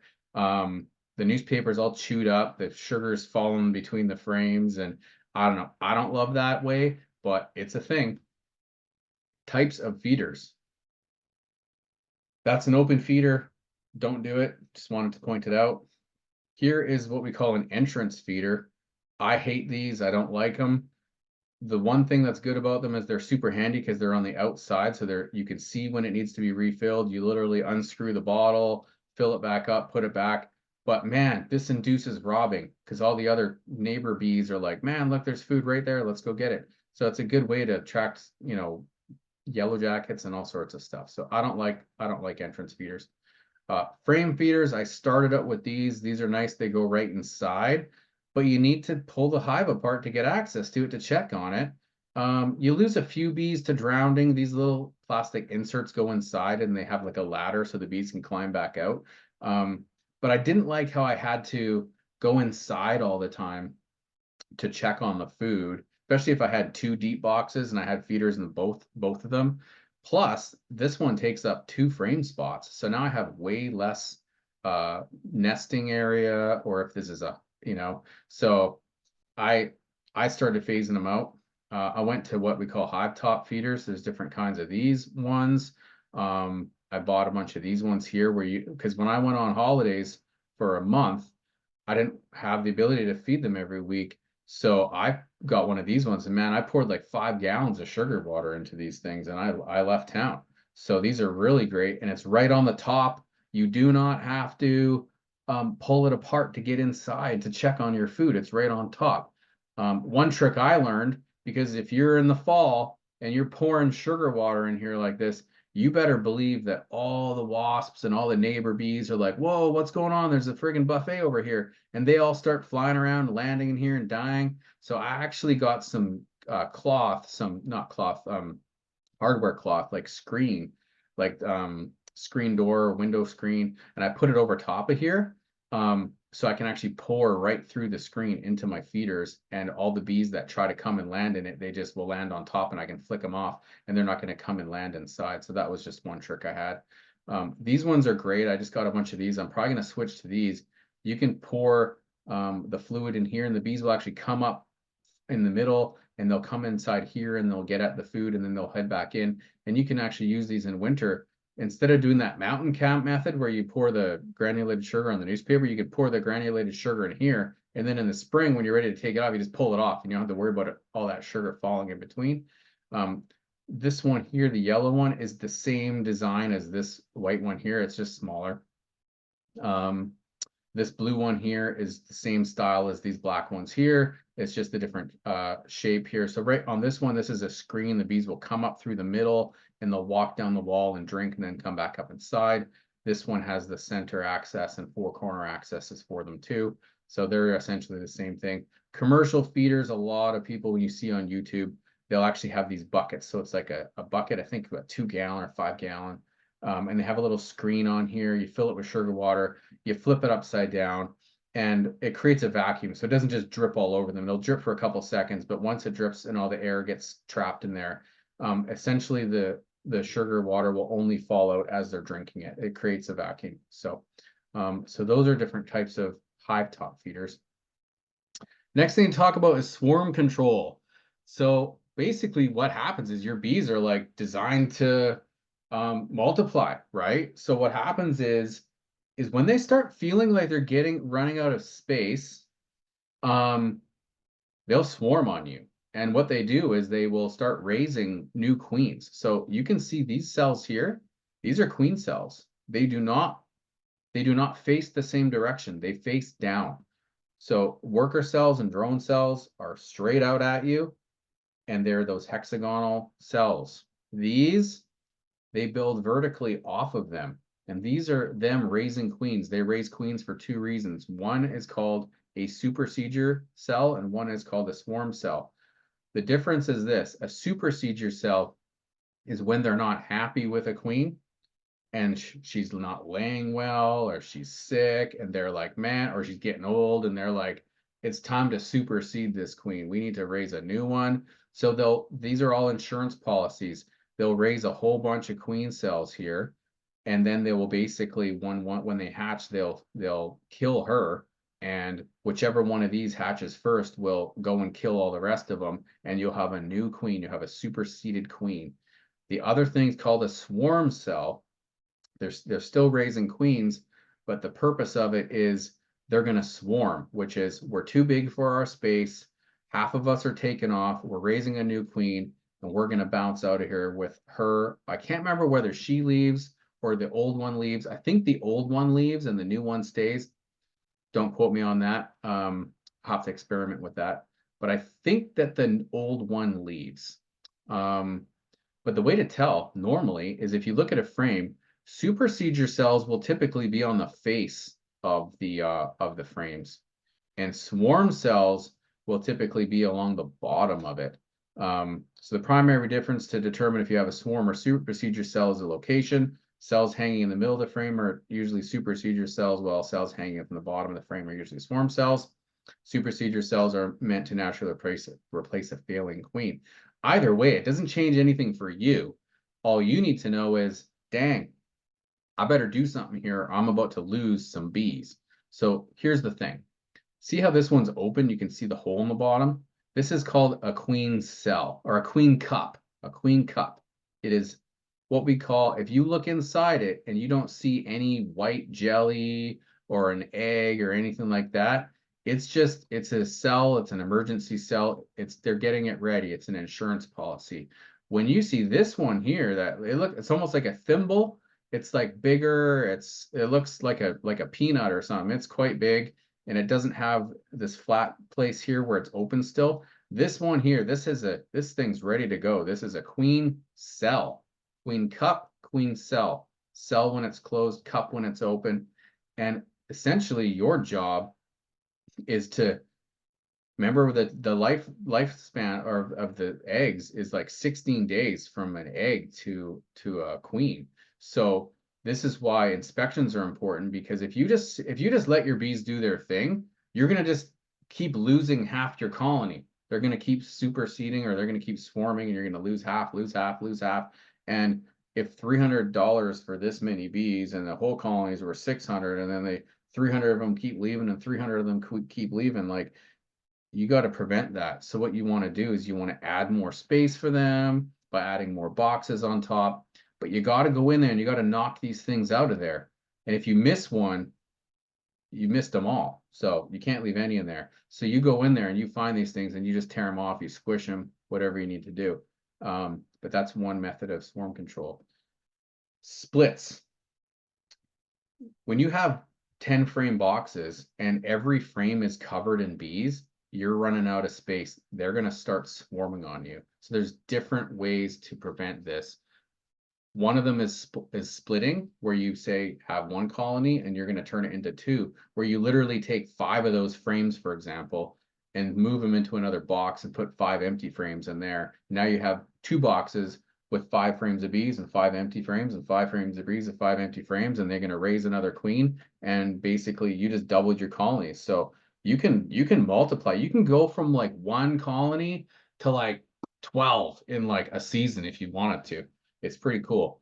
But essentially how they raise a queen is they will take an egg that's like 1 or 2 days old, and they will start feeding it royal jelly. So it's another, it's another thing that they create with their enzymes and stuff.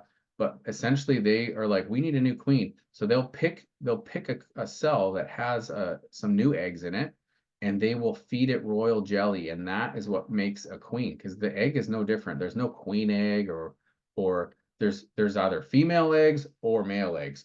Basically a fertilized egg or an unfertilized egg, male or female, and they will go in here, and every egg that a queen lays is a fertilized egg. So she's laying, or sorry, she will lay drones as well, but they will take a fertilized egg and they will feed it royal jelly and they will make queens out of that. So what you can do to do a split is you can actually take a frame that has some fresh eggs on it, stick it in another box with some bees, and they will realize pretty quick that they're queenless, and they will start feeding those eggs royal jelly, and they will raise another queen. So that's what we call a walkaway split. We'll talk about that after. Here's a walkaway split. So here's a box just stuffed full of bees.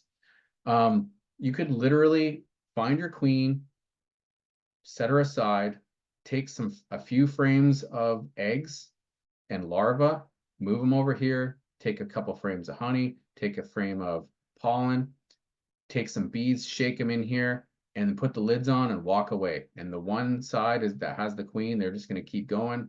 They're thankful they have more space all of a sudden. And this box now has 5 frames of eggs, and they're going to say, man, we need a queen. They're going to raise one, and in 16 days you have a queen, and then she'll go and get mated, go for a mating flight, come back, and she'll start laying eggs, and boom, you got 2 colonies just like that. These pictures are terrible. Sorry, they looked a lot better on a smaller screen. So, or you can do a nucleus. This was like a second full box.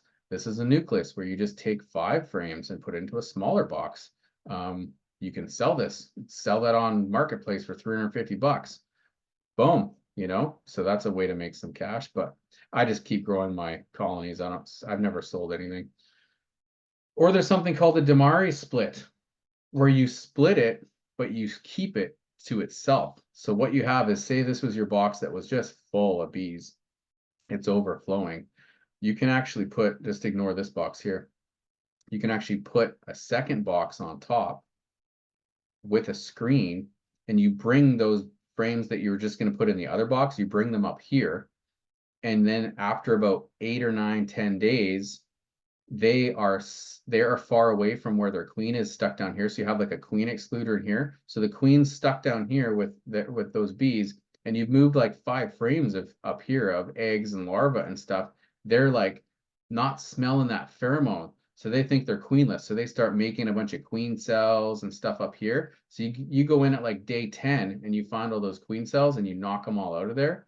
And then they will, at that point, it's called hopelessly queenless, because those eggs, they can't feed a 12-day-old egg and turn it into a queen. They have a few days to turn it into a queen. So once you've killed all those queen cells out of here, they're just going to stay put, and all those worker bees will come down through here and fly out, and now they're happy. They're not going to swarm. You just did a split, but you kept it internal. So I like doing those. Let's get into pest control. Here is the varroa mite here, this red nasty son of a gun, introduced in about the 90s, I heard. That's what they look like up close. But the varroa destructor mite are tiny red, brown, and external parasites of honeybees. Although varroa mites can feed and live on adult honeybees, they mainly feed and reproduce on larvae and pupa in the developing brood, causing malformation and weakening of honeybees, as well as transmitting numerous viruses. Varroa mite reproduction throughout the spring and summer often leads to a large population in the fall. If the economic threshold is reached, one will have the best overwintering success of a chemical miticide. If a chemical miticide is applied prior to the production of the winter bees, if an IPM integrated pest management system, soft chemicals are used when possible. I'm not a big chemical guy. They're starting to talk about vaccinating bees, and I'm all like, anyways, we won't get into that. But I try to go natural as possible. Some people do some fogging. We'll talk about that. Chemicals are the most common. You will hear whenever we're talking about the scientific community, they're more focused on what works the best. And obviously chemicals work the best, but they don't really care about the toxicity of it and stuff. So, you got to make some decisions yourself. There are people in the beekeeping community that are completely all natural beekeeping, survival of the fittest. If the colonies can't handle the mites, they die. And the ones that can handle it are good genetics. Other people get upset because you're not treating your bees properly, and they start getting mad that your bees are flying around with mites, and they're getting on my bees and stuff. So you just got to make a decision. I try to use something called oxalic acid, which is a natural derived, like more of a natural chemical that is not synthetic. So experimenting with different things. But here's kind of the population of how things work. So if you look at the bees out of winter, springtime, they start to peak up this time of year here, and then they start to die down as they get ready for winter.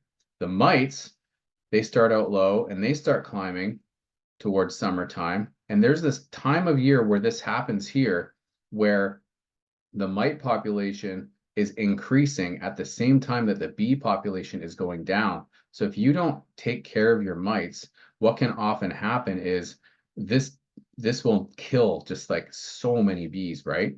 So you want to actually, a lot of mite, the idea with mite treatment is, instead of waiting till you have mites and then trying to kill them with chemicals, is introducing some techniques to kill them off before they grow, so that this curve stays down here and then goes like this. And then that way you'll have a little bit of mites and a little bit of bees, rather than a lot of mites and a little bit of bees. So that can help.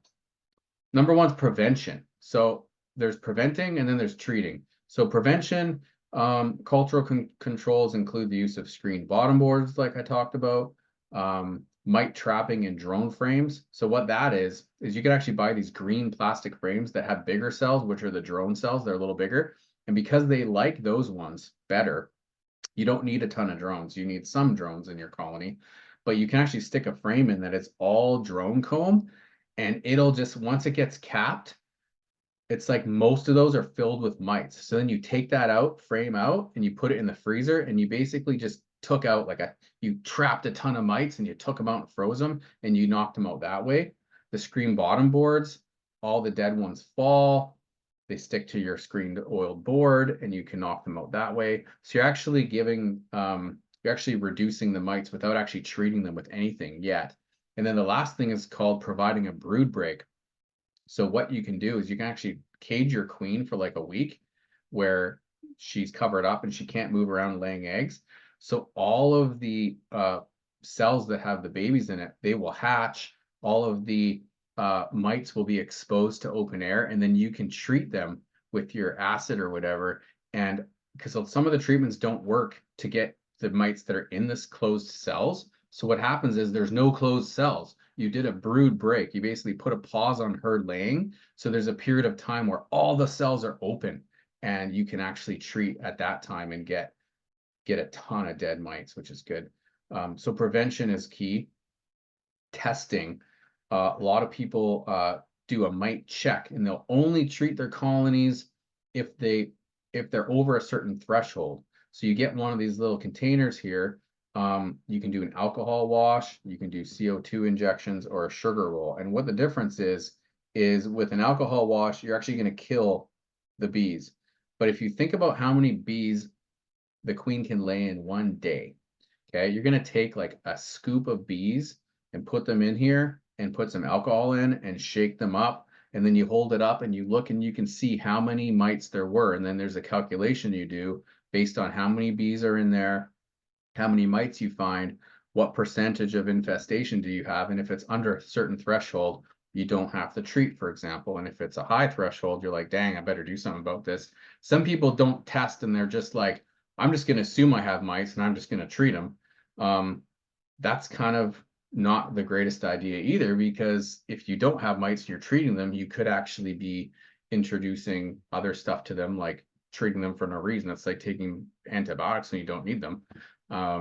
So sugar roll is you use powdered sugar and the bees don't die, but I find the mites don't fall off as easily. CO2 injection is kind of like alcohol. It's just, carbon dioxide. I think that's like frozen, those little cartridges or whatever, and it will kill the bees, I believe, as well. So this is just a way to check to see if you've got an infestation or not.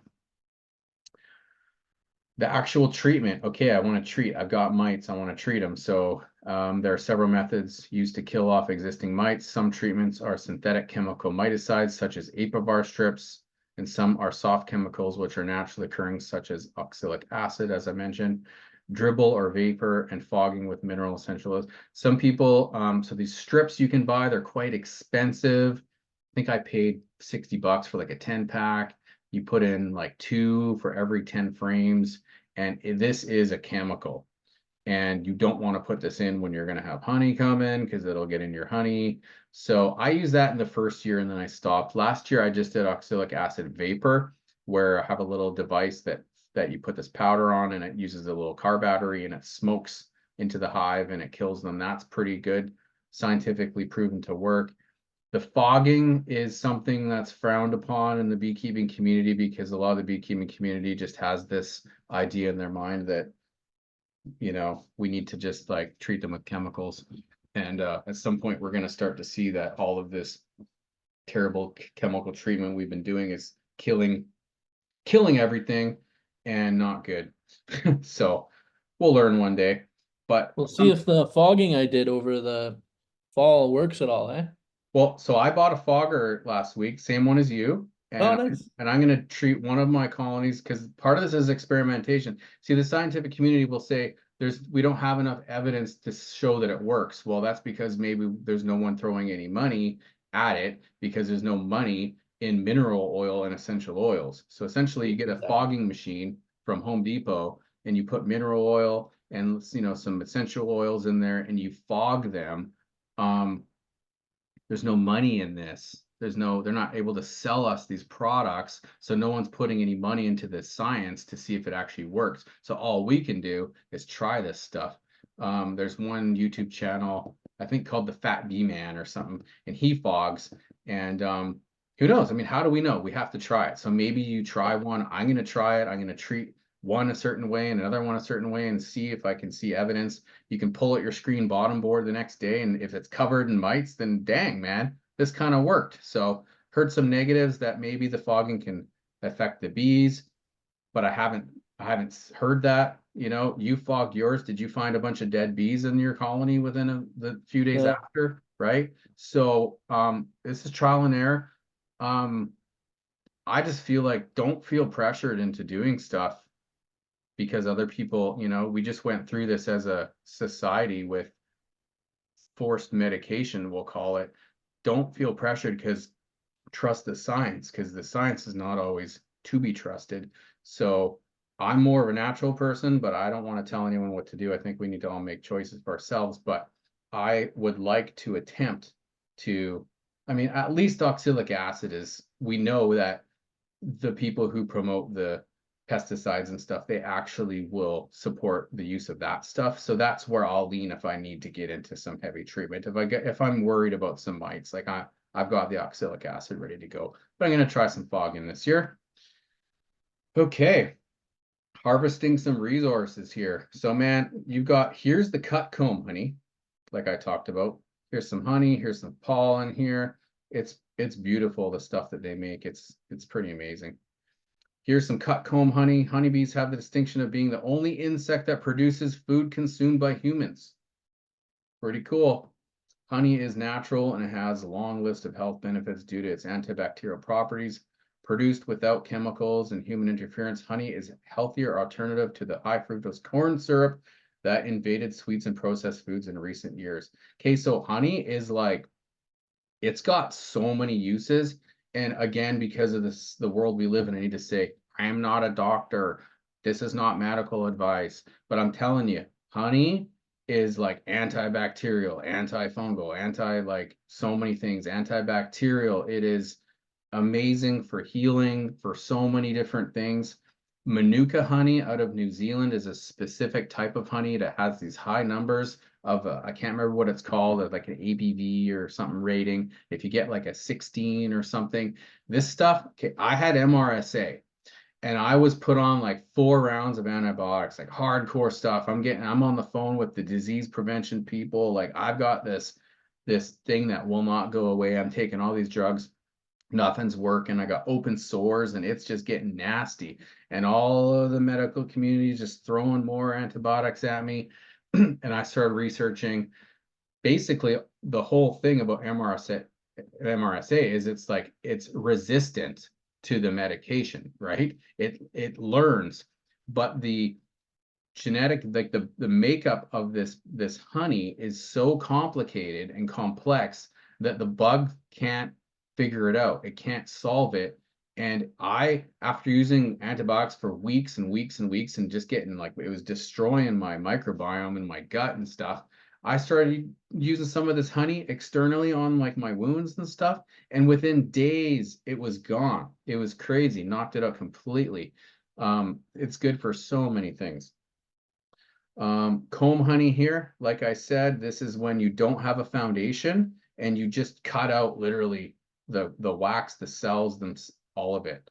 Then you have what we call drain and strain, or crush and strain, where you basically would say take this and smash it through a filter, through a screen, and you're left with your honey.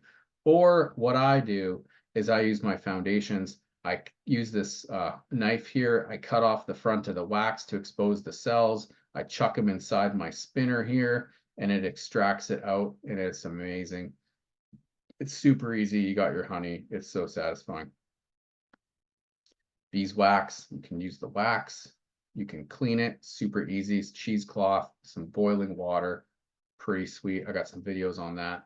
Here's the pollen, full of vitamins, minerals, carbohydrates, lipids, protein. Comes from the pollen that collects in the bodies of the bees as they fly from one flower to another. You may also hear recommendations for using bee pollen for alcoholism, asthma, allergies, health maintenance, premenstrual syndrome, enlarged prostate, and stomach problems. Also used as an energy tonic. Propolis. This is this red looking sappy tar stuff. This is what they use as glue to glue things together. They'll seal up holes. If they don't want ventilation, they will close it up. They use this stuff here. It's a resin-like material made by bees from the buds of poplar and cone-bearing trees. Bees use it to build hives and may contain beehive byproducts. Propolis seems to help fight against bacteria, viruses, and fungi. May also have anti-inflammatory effects and help skin heal. So there's so many things like in the products themselves, the wax, the propolis, the royal jelly. This is the stuff they feed the queen. This stuff is like deadly good for you. It's super expensive because you have to like the people will like scrape out these tiny little bits at a time. It takes a while to fill a jar, as you can imagine, but fresh royal jelly contains water, protein, carbohydrates, B vitamins, sodium, amino acids. You can take gel orally to boost immunity or overall health, or you can apply it topically to support healthy skin. People use royal jelly for symptoms of menopause. It's also used for hay fever, diabetes, PMS, obesity, dry eye, and many other purposes. So they also are using bee stings called apitherapy to treat things like MS, multiple sclerosis, where they actually are stinging people like on the back of their neck. It causes blood to flow. If you have a bad joint, arthritis, you get a sting on there, it's loosening up, it's bringing blood in. They're healing people with PTSD by putting people next to beehives, and they're around bees. Emit this frequency. I don't know if you guys know much about like the healing that this world has is with frequencies. A lot of the frequencies we're surrounded with are actually frequencies that are cause death and disease. And bee frequencies are like a healing frequency. So people are being healed from PTSD by being near beehives. And you'll actually notice when you're working with your bees, you will feel this peace that you can't explain. It's amazing. People are putting pipes from beehives onto face masks, and they're actually breathing in whatever the air is inside of these beehives, and they're healing respiratory illnesses with it. There are people building bee beds where they have a beehive that's in like a bed, and because bees regulate their temperature, they keep this certain temperature all the time, and they're buzzing. So there's that light, that sound that you to help you go to sleep. There's the frequency they're emitting for the healing and stuff. So like it's pretty, there's so many things about these creatures that are just amazing. So review of beginner beekeeping tips. Join a local beekeeping group. That's number one. That's the best thing you can do. Follow beekeeping Facebook groups, get a mentor, watch some videos on YouTube, be patient and expect losses, never stop learning, don't be intimidated. Everyone's here to help. Beekeepers are some of the most amazing people. You'll kind of notice like bees choose us. Most beekeepers you'll meet are like super nice people. They're the kind of people that when you meet them, you're like, man, I just trust you. You're just good people. There's a certain type of person that's just attracted to these. They say beekeepers live longer too. Maybe it's because of the frequency they emit, the peace that you get. I mean, people say the same thing about gardening. They get in their garden and they just have this peace and stuff. So yeah. So Q&A. Let's get into it here in a second. I'm going to have a link here in the chat I'll put at the end with some resources I put together for you guys. If you guys want to subscribe to my channel, I'll put a link in there. I just started it. It's just for fun. I'm just being goofy. I'm going to start posting some beekeeping videos and stuff. So in lieu of me charging for this class, if you guys just want to subscribe to my channel, I might have 11 new subscribers by the end of the night. But so yeah, thank you for joining us. We'll do the Q&A here. Now I'm just going to stop the screen share so that we can get back into the meeting here, and I'm just going to check the chat and see if anything got put in there as far as any questions go. Homeopathy in the sugar water for mites. Okay, so Julia, you're asking basically, do we add anything to the sugar water for, no, not that I know of.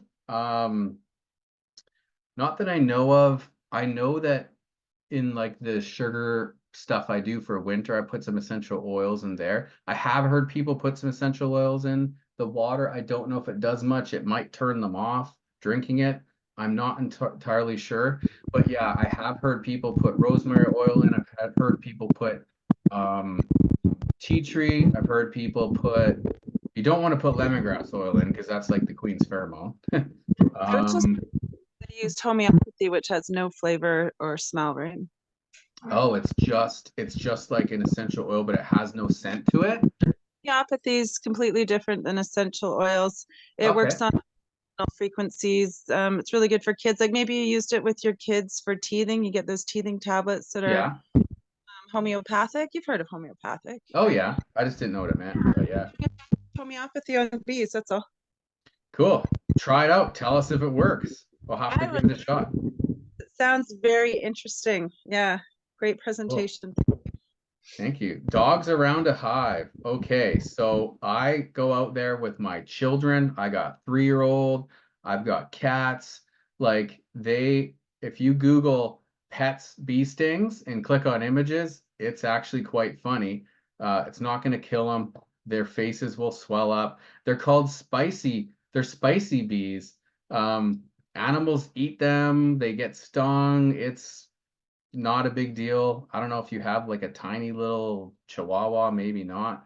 But basically not a problem. I like to have my bees in the fenced area just to keep things away from it. But no, nature exists. Bees are everywhere. The bees, right now, you don't have your own bees, but like there's honeybees that you probably will see in your yard from other people's bees flying around, or natural bees. And if they want to sting your dog, they don't just go around stinging. Yeah, jalapeno sky raisins, exactly. So yeah, I wouldn't be worried about it, but that's up to you to decide for yourself. But No, I yeah, have a Rottweiler and he's like 100 pounds. And he's oh, he's he's only good to 10 go. months old, so he's like super, super curious. So I was just wondering when that happens that it was safe, but it sounds like it's fine, so I'm not worried. Yeah, I'm sure it'll be fine. And if he gets one time, he'll probably learn to step back a little, right? So Yeah, and I yeah. mean last year too with all those, I don't know if they're hornets or what they are, but they're all black. That sounds like a hornet. Yeah, that's called a bald face hornet. They have little white marks, but they're mostly dark. Yeah, Yeah, that's it. yeah, We had a huge hive in our front tree and I got stung. And it's the first time I've ever got stung in my life, which is so funny. yeah. And Those are it was nasty. brutal. Those are Yeah. nasty. But you know what? Those kill. Those kill yellow jackets, Oh, and good to they know. don't kill the honeybees. So I keep the hornets around, and I kill Okay. the yellow jackets. I'll let the hornets thrive because they'll only sting you usually if you're going near the nest. Like you even step. Yeah, I was trying to get rid of it. That's what Yeah, happened. exactly. But if you have a beekeeping suit, man, you can go at that nest All and not right, worry about it. I exactly. shot at a bald-faced hornet nest from like 20 feet away with a pellet gun, and in a half a second, I had 10 of them on me. They knew where that Oh bullet came yeah, from. It was crazy. yeah, Yeah. awesome. Yeah, okay, so what else? How do you, or where do you collect the bee pollen or royal jelly? So I have a pollen trap that goes on the front of my hive. If you go on Amazon and type in like pollen trap, there's these yellow and brown plastic boxes that essentially go over the entrance of your hive. And when the bees fly into the entrance, they have to crawl through a little hole, and it knocks the pollen off their legs into the little box, and it collects it for you. You only want to have that on for like a day or even a few hours. I don't even recommend leaving it on for a day, but you want to really limit how much you steal from them because they need it. And you only want to do that on like a super strong colony. You don't want to really stop them from growing. But if you have a colony that's just thriving and there's just pollen coming in like crazy, you can steal some. Royal jelly, you're probably not going to harvest your own. The people that harvest royal jelly, like that's their job. They literally sit there and scoop with a little tool all the jelly out of, like, they actually will raise queen cells, like frames full of cells, and they'll just scoop it out and sell it. For royal jelly, just go buy it. You can just buy it already made. It's not worth your time. You're not going to be able to collect enough of it. But the pollen and the honey, absolutely. So So the royal, I had missed some parts because I did put the kids to bed, but the royal jelly is in the queen cell only. yeah. Okay. If you go on YouTube and type in royal jelly harvesting, you'll see some videos of people scooping it out. I have a bunch more questions too, Jeff. Keep them coming. Yeah, I missed a part. I was kind of listening to the sugar part when I was putting the kids to bed, but is that when do you feed the bees? Like So extra? in the spring before the nectar, like right next week when the weather starts to get nice and you take off all your winter stuff and you're ready to get going, you're going to feed them 1-to-1, 1 part sugar, granulated sugar, 1 part water. That's the spring feed. That will encourage them to start building out some comb. It'll start getting them to raise some babies. You want to get some pollen patties in there, and that way you'll have your carbohydrates and your sugar and your protein for them, and that will encourage them to get going to raise the to raise the babies and get building up, because otherwise because right now they're waiting until the nectar flow comes, and that might not be for another 2 months or something, right? Or a month or whatever, right? So around You do that here, one time? You uh, just do that? I keep it going. So Oh. I'll keep feeding them as long as they're taking it. When they Okay. don't need it anymore, they'll stop eating it. So you can actually you can tell when they don't need it because they'll just stop eating. You'll go check on it and it won't go down at all. Just use cane sugar and water? White granulated white, Literally use like yeah, Roger white sugar? Rogers, Okay. yeah, straight up. With some warm water, and then it will dissolve properly. Otherwise, it'll separate. If you don't mix it properly, all of a sudden it'll you'll see all the sugar at the bottom, and then you'll see all the water at the top. So you make sure it mixes really well. Okay. And then fall is 2 to 1, 2 times the sugar, because you want less water in there. And you can review this recording. I'm probably going to post it on YouTube too. And then winter is when you do like the candy boards and the fondant, and you don't want water in there, it'll freeze. So you basically eliminate the water. So you just might want to go back and watch that. Yeah, okay. Yeah. And any topic that you want to learn about, you can literally like on YouTube, spring feeding, beekeeping, fall feeding, beekeeping, winter feeding, beekeeping, how to do a split, how to get rid of wasps. Like every little people are doing, so there's so much content out there now. So I have Do a you question. Oh, sorry. I'll wait. I'll let other people talk. yeah, we'll jump around. Go ahead, Shelley. I just have one question. I missed the little piece about essential oils. What was that all about? I think it was when I was talking about fogging. Okay. Fogging is an unproven so far way of doing mite treatment, where you basically get like a fogging machine and you put mineral oil in it, and then you put some essential oils in it. I don't know exactly what kind. I think maybe tea tree's one of them. I think maybe wintergreen might be one. Chris, what are you using? So Hey, bro, what were you saying? What kind of essential oils are you putting in your fogger? Do you remember the Oh yeah, sure. 23 to 25 drops of thyme essential oil. time? Okay. So a question about my concern about that is it's not proven yet, but my concern is that if you diffuse the hot oils, and thyme is one of those, I believe, around your pets, you can do a lot of damage around your pets. That does a lot of damage to your pets. So my concern would be, now we're fogging the bees with a little bit of essential oil in there. Is that going to affect them the same way it would affect a pet? I Like, don't think so. For example, like, the I would have oxalic to- acid, when I do the oxalic acid vapor, Yeah. I'm wearing a friggin' chemical mask, because if I breathe it, it'll kill me. Yeah. And it's not killing them. So Right. definitely there's a difference between us and them. So Yeah. yeah, and Chris, like we're not seeing evidence that it's harming them either. We haven't seen that happen yet, where you Good. fog them and the next thing you know, there's a bunch of dead bees, right? So Yeah, I haven't seen any problems with it. I mean, it kind of essentially gives them like a body armor. It protects them from mites getting on them, right? It's my understanding anyways. But I learned this from a First Nation guy down the street, right? He taught me all this stuff before he left.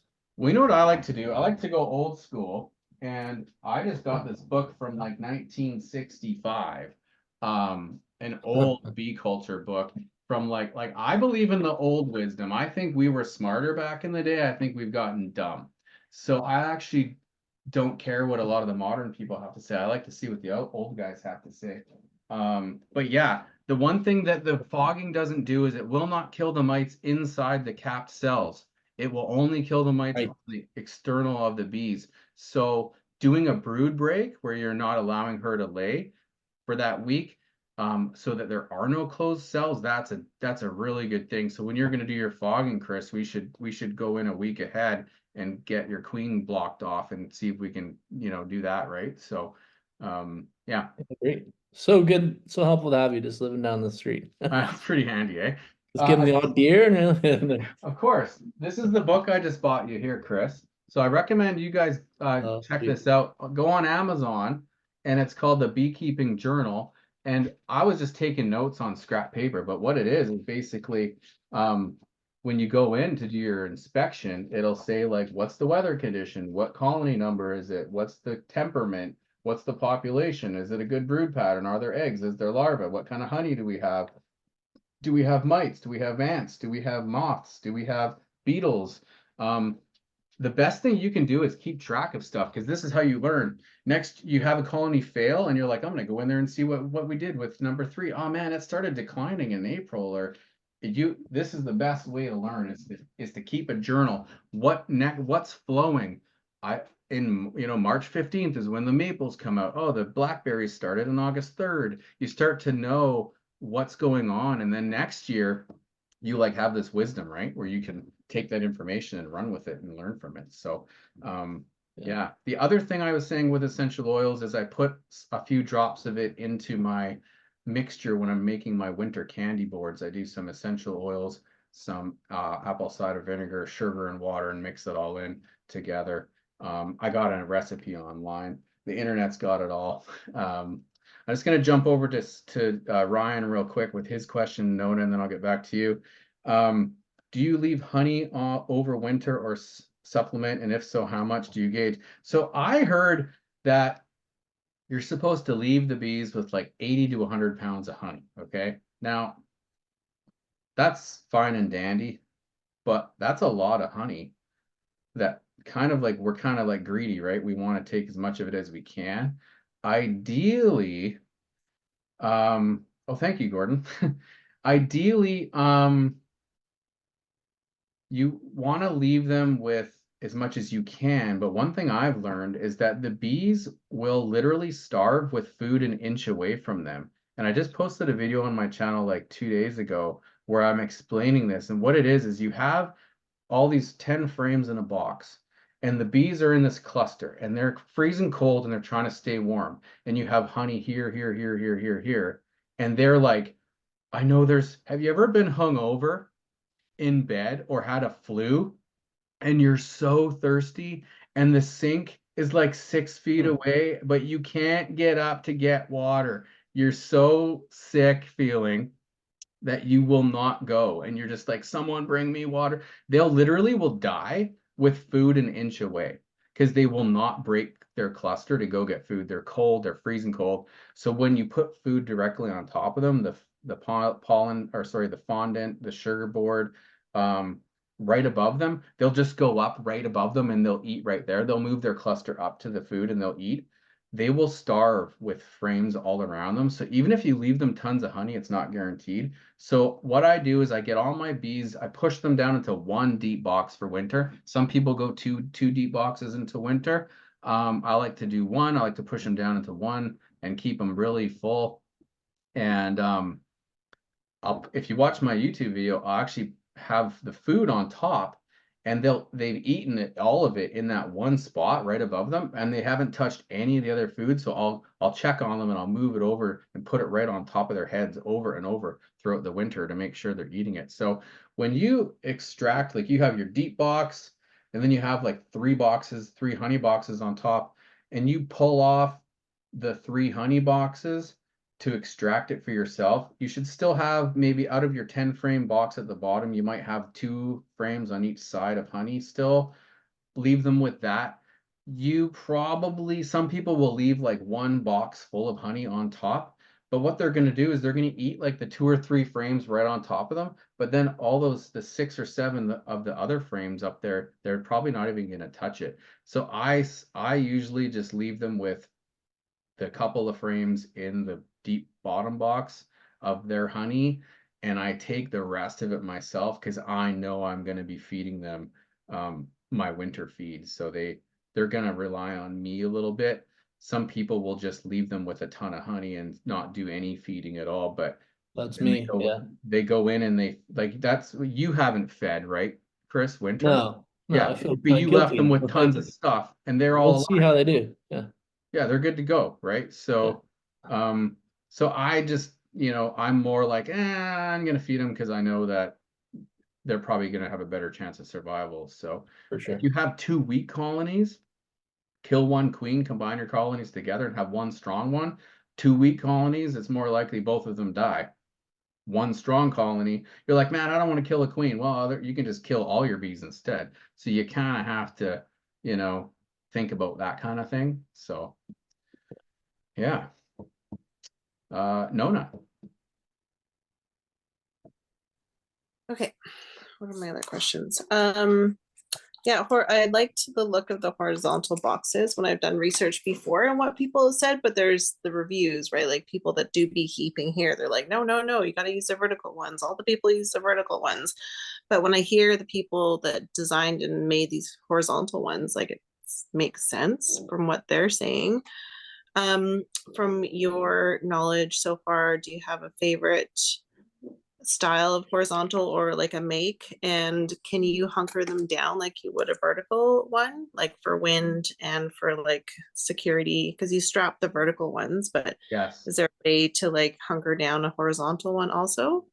So the horizontal ones weigh a ton. I can barely even lift them. Chris, like, and I can, the two of us can't even lift it.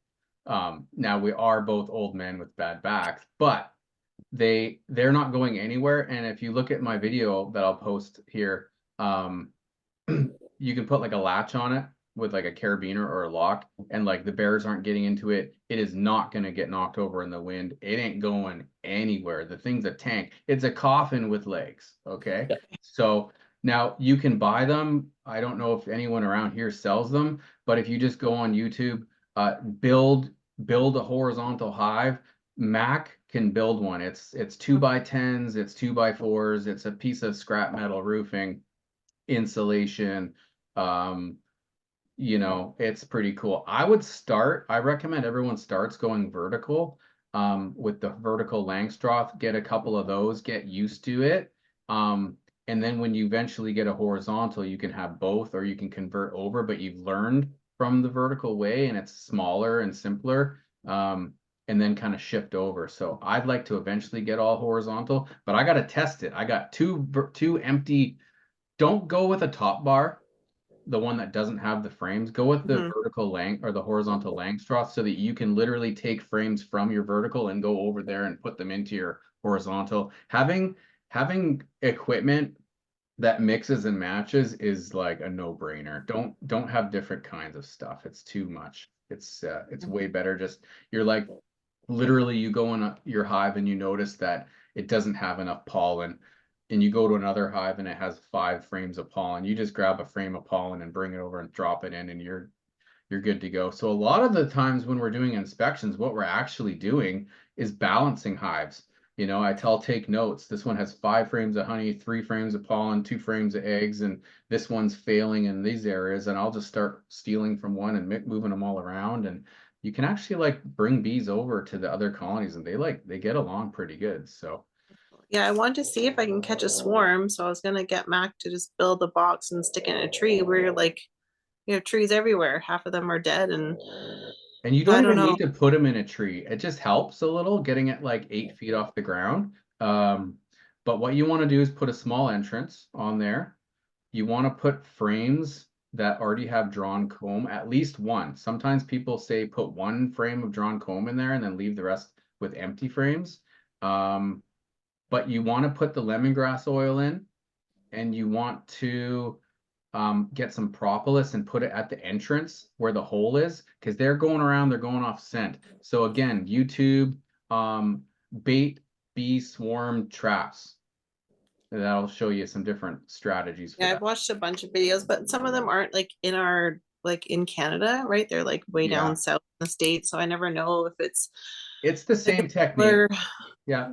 But you don't have to buy Bee Commander or any, like, you can buy all the synthetic products like to try to catch swarms, but the lemongrass oil works. So and then you would just take your frames and like transfer them to your hive.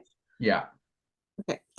And then one more thing about hives, like we're south facing, Yeah. so it's hot and we have the lake there, but if like between us and the lake there's like a strip of bush sort of, Yeah. but it's super windy. So like my thought was we should fence in our garden area and Yeah, a stick them. windbreak. Wind is one of the worst things for them because it'll draft up through it inside. Now, most of the colonies are pretty sealed up. You just have your little hole at the front or whatever. But yeah, I put mine between my house and my fence so that I have that natural windbreak. Chris's are in like a bit of a forested area. I like to face my entrance like southeast so that the sun hits them.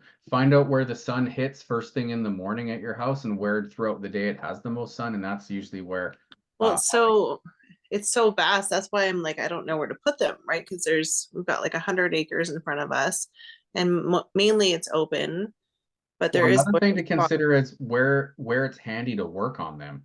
Where are you storing your equipment? Do I want to have to use a tractor to go get, you're out there working on them and you forgot your tool, you forgot a frame, you need a queen cage or whatever, and you're like a kilometer back to where you're storing everything. So also keep in mind like what's handy for you too, right? So depending on how your property's laid out, where your barn is, where your house is, you might want to consider that, right? But they want to have some sun. Like it wouldn't be good to necessarily put them like behind our house where the sun doesn't hit.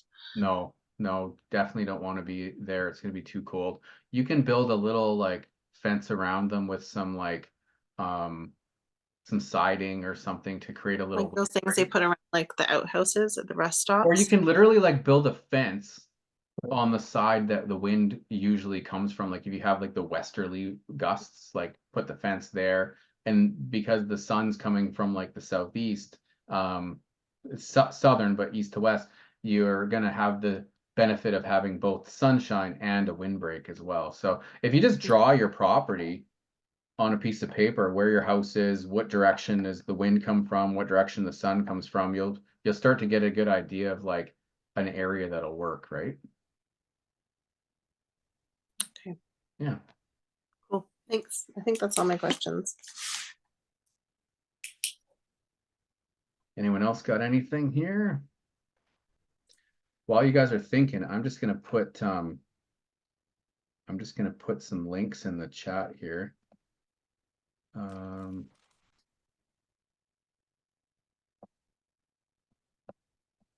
Here's the Dropbox link.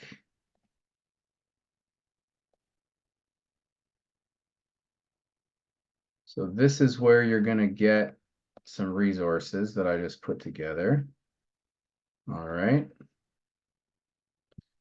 I'm going to put, so what I'm not going to do is email everybody. I'm going to put it right here, right now. So save these. Here is the link to my YouTube channel. Don't make fun of me.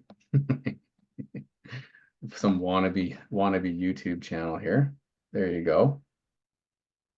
Here is a link to my Facebook page where I'm starting to put some stuff for beekeeping.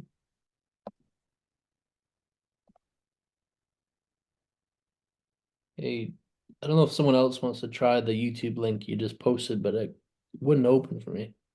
Yeah, it said same for me, unavailable. Okay, we'll try something else after then. And here is,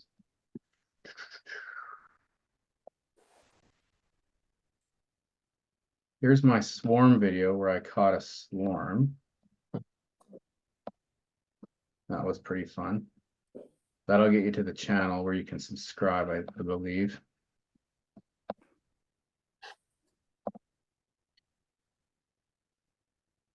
Yeah, that works. That works, that one goes. Okay, I wonder why that other one's not working. It could be because it's all caps or something that sometimes messes with stuff. But yeah, go to that link and then just hit subscribe and that will get you in there. So yeah, I'm just gonna start filming when I'm doing stuff in my hives now. I'm just gonna start filming it and posting it and just having fun with it. My channel's just, it's not a beekeeping channel, but I'll probably be doing a lot of beekeeping, but just like stuff around the property or whatever I'm doing. Just, I think it's just fun because these are the videos that I like to watch. So I was like, oh, I might as well film this stuff because people, this is how I learn. So yeah, I enjoy teaching people and stuff and sharing. So why not, right? Right on, man. Really appreciate everything. Thanks Yeah, for no taking the worries. time. Yeah. Anyone else got anything? No, I Oh, just that want was to say that was great, Jeff. thank you. Get your hands sticky. Yeah, Candy, absolutely. It's so much fun. Fascinating, fascinating. It's addicting, I'll tell you. So When I had my pet store, right, Yeah. which 25 years ago, whatever, I remember getting a phone call, anything to do with pets, and people would phone the pet store for help, right? And they'd say, "I've got a big swarm of bees in my tree. What do I do?" oh man, I would love to Um, get I'll love to get that phone call. I'll be over there so fast. It's like that's yeah, $300 with the bees just sitting there ready for the taking. yeah, It is amazing. So the cool So- thing when you watch this swarm video is when you get that queen, they'll literally actually I'm gonna post one more video. This isn't my channel, but it is one of the videos that got me hooked. Is this guy, he sees a huge swarm in a tree. He gets called to go collect it. He climbs Yeah. up on the back of his truck and he basically finds the queen really fast. He puts her in the box and then he shakes the branch and all the bees fall onto the roof of his truck. And you literally see them all march like in a straight line. They just go, they walk straight into the freaking box. It is yeah. so cool. Yeah. Is that kind of like when you had your recycling bin that you Yes, were raising exactly. up the? Exactly. So That what was happened was amazing. they were up in a tree and the tree was this really flimsy thing and it was like 25, 30 feet in the air. And I was like, actually, maybe 20 feet. And I was like, okay, I'm not chopping down the tree. I'm not climbing the tree. I'm not going up a ladder on this tree because it won't support the ladder.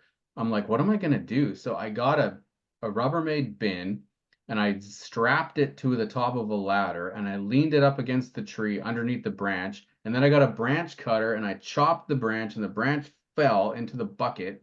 And then I brought the bucket down, the Rubbermaid bin down, and then I dumped all the bees into my hive. But then I looked up at the tree and they're starting to go back into the same friggin' spot. And I was like, dang. So in other words, I got half the bees, but the queen was still up there. So they flew back. So I had to get going.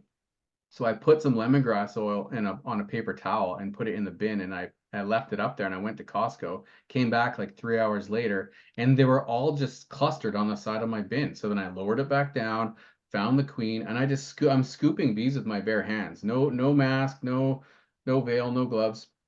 Because when they're in swarm mode, they're super chill. They're like they're not protecting. Yeah. There's no resources. They're just chilling.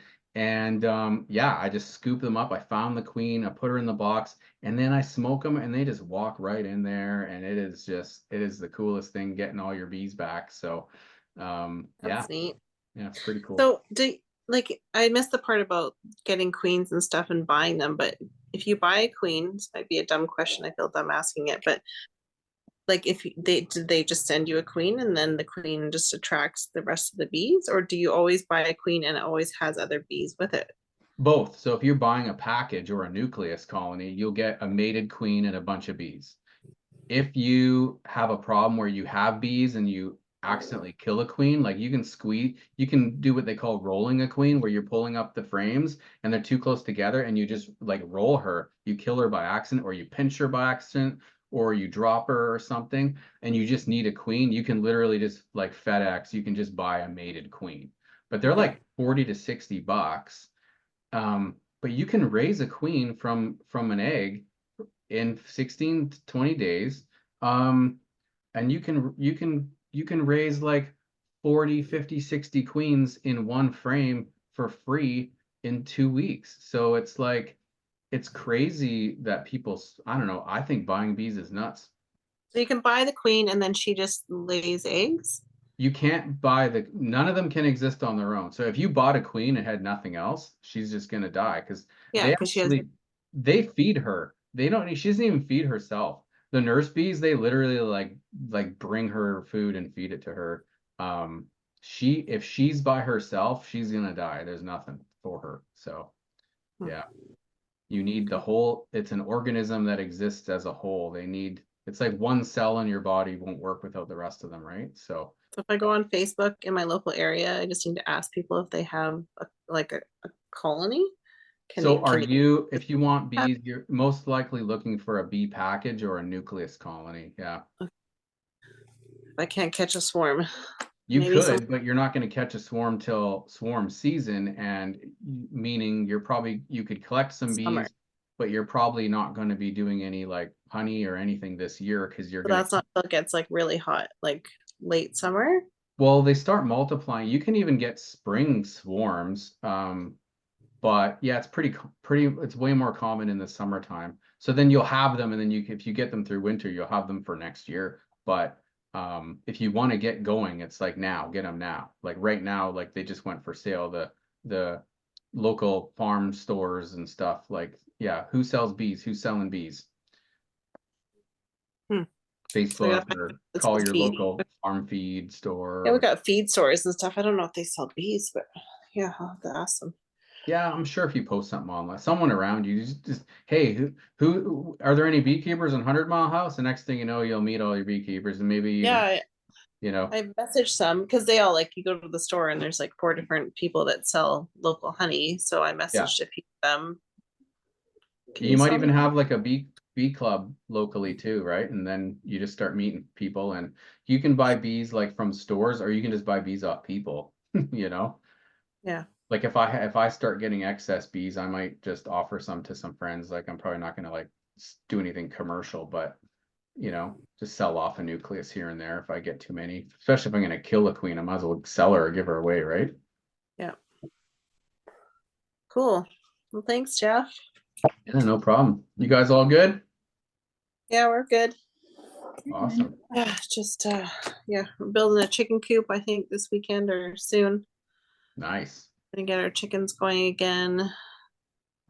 And yeah, Yeah, doing our thing. it all works together. Right on. Well, I might do another one of these down the road.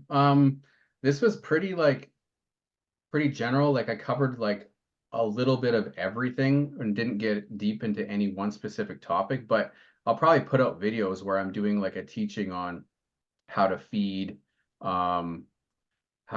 like in the spring, and how to winterize your boxes, and how to like, you know, raise a queen. Or I'll probably do specific videos for that. Gordon says a nuke locally to me is 185 US. Yeah, that's like 5,000 Canadian. So you're getting yeah. Yeah, it's about 300 Canadian here for one. You're probably getting the same ones too. A lot of them, or no, a local nuke is local bees. I also want to encourage people to get local stock, rather than bringing in the New Zealand bees. The climate's different. They have to get used to your climate. If you buy local bees, they're ready to go. They understand those bees are only 40 or 50 days old, or 30 days old, or 20 days old. So they're raised here. They're not from somewhere else, right? Like they're local bees, so they don't have to get used to the climate as much, right? So Cool. yeah. There's so many things I want to do. Oh yeah, I lay in bed every little night. I bit. fall asleep thinking about like, okay, what do I get to do to my bees next? I'm gonna feed them this, and I'm gonna take the insulation off, and you know, I'm even like, I gotta figure out what Chris needs. So I gotta help Chris get his bees ready. You're a worker bee. Yeah, I'm also a drone because, you know, very reproductive. Want to be the queen. With 5 kids. Yeah, right on. Okay, guys, well, have a great night. And also, like, you know, if you guys have a question here or there, like, just call me, you know, I'm cool. Yeah. Make more YouTube videos. I'll check out your I will. channel. Check it out. Don't make fun of me too much. I love having like someone that I know knows what they're talking about, because sometimes YouTube's overwhelming. You can go watch like 80 videos and you're like, okay, so who do I listen to? You or what? Like, Well, and like you're watching someone from like Texas, right? Or something. Yeah, It's different from like, it's different from the guy in Winnipeg, right? So yeah.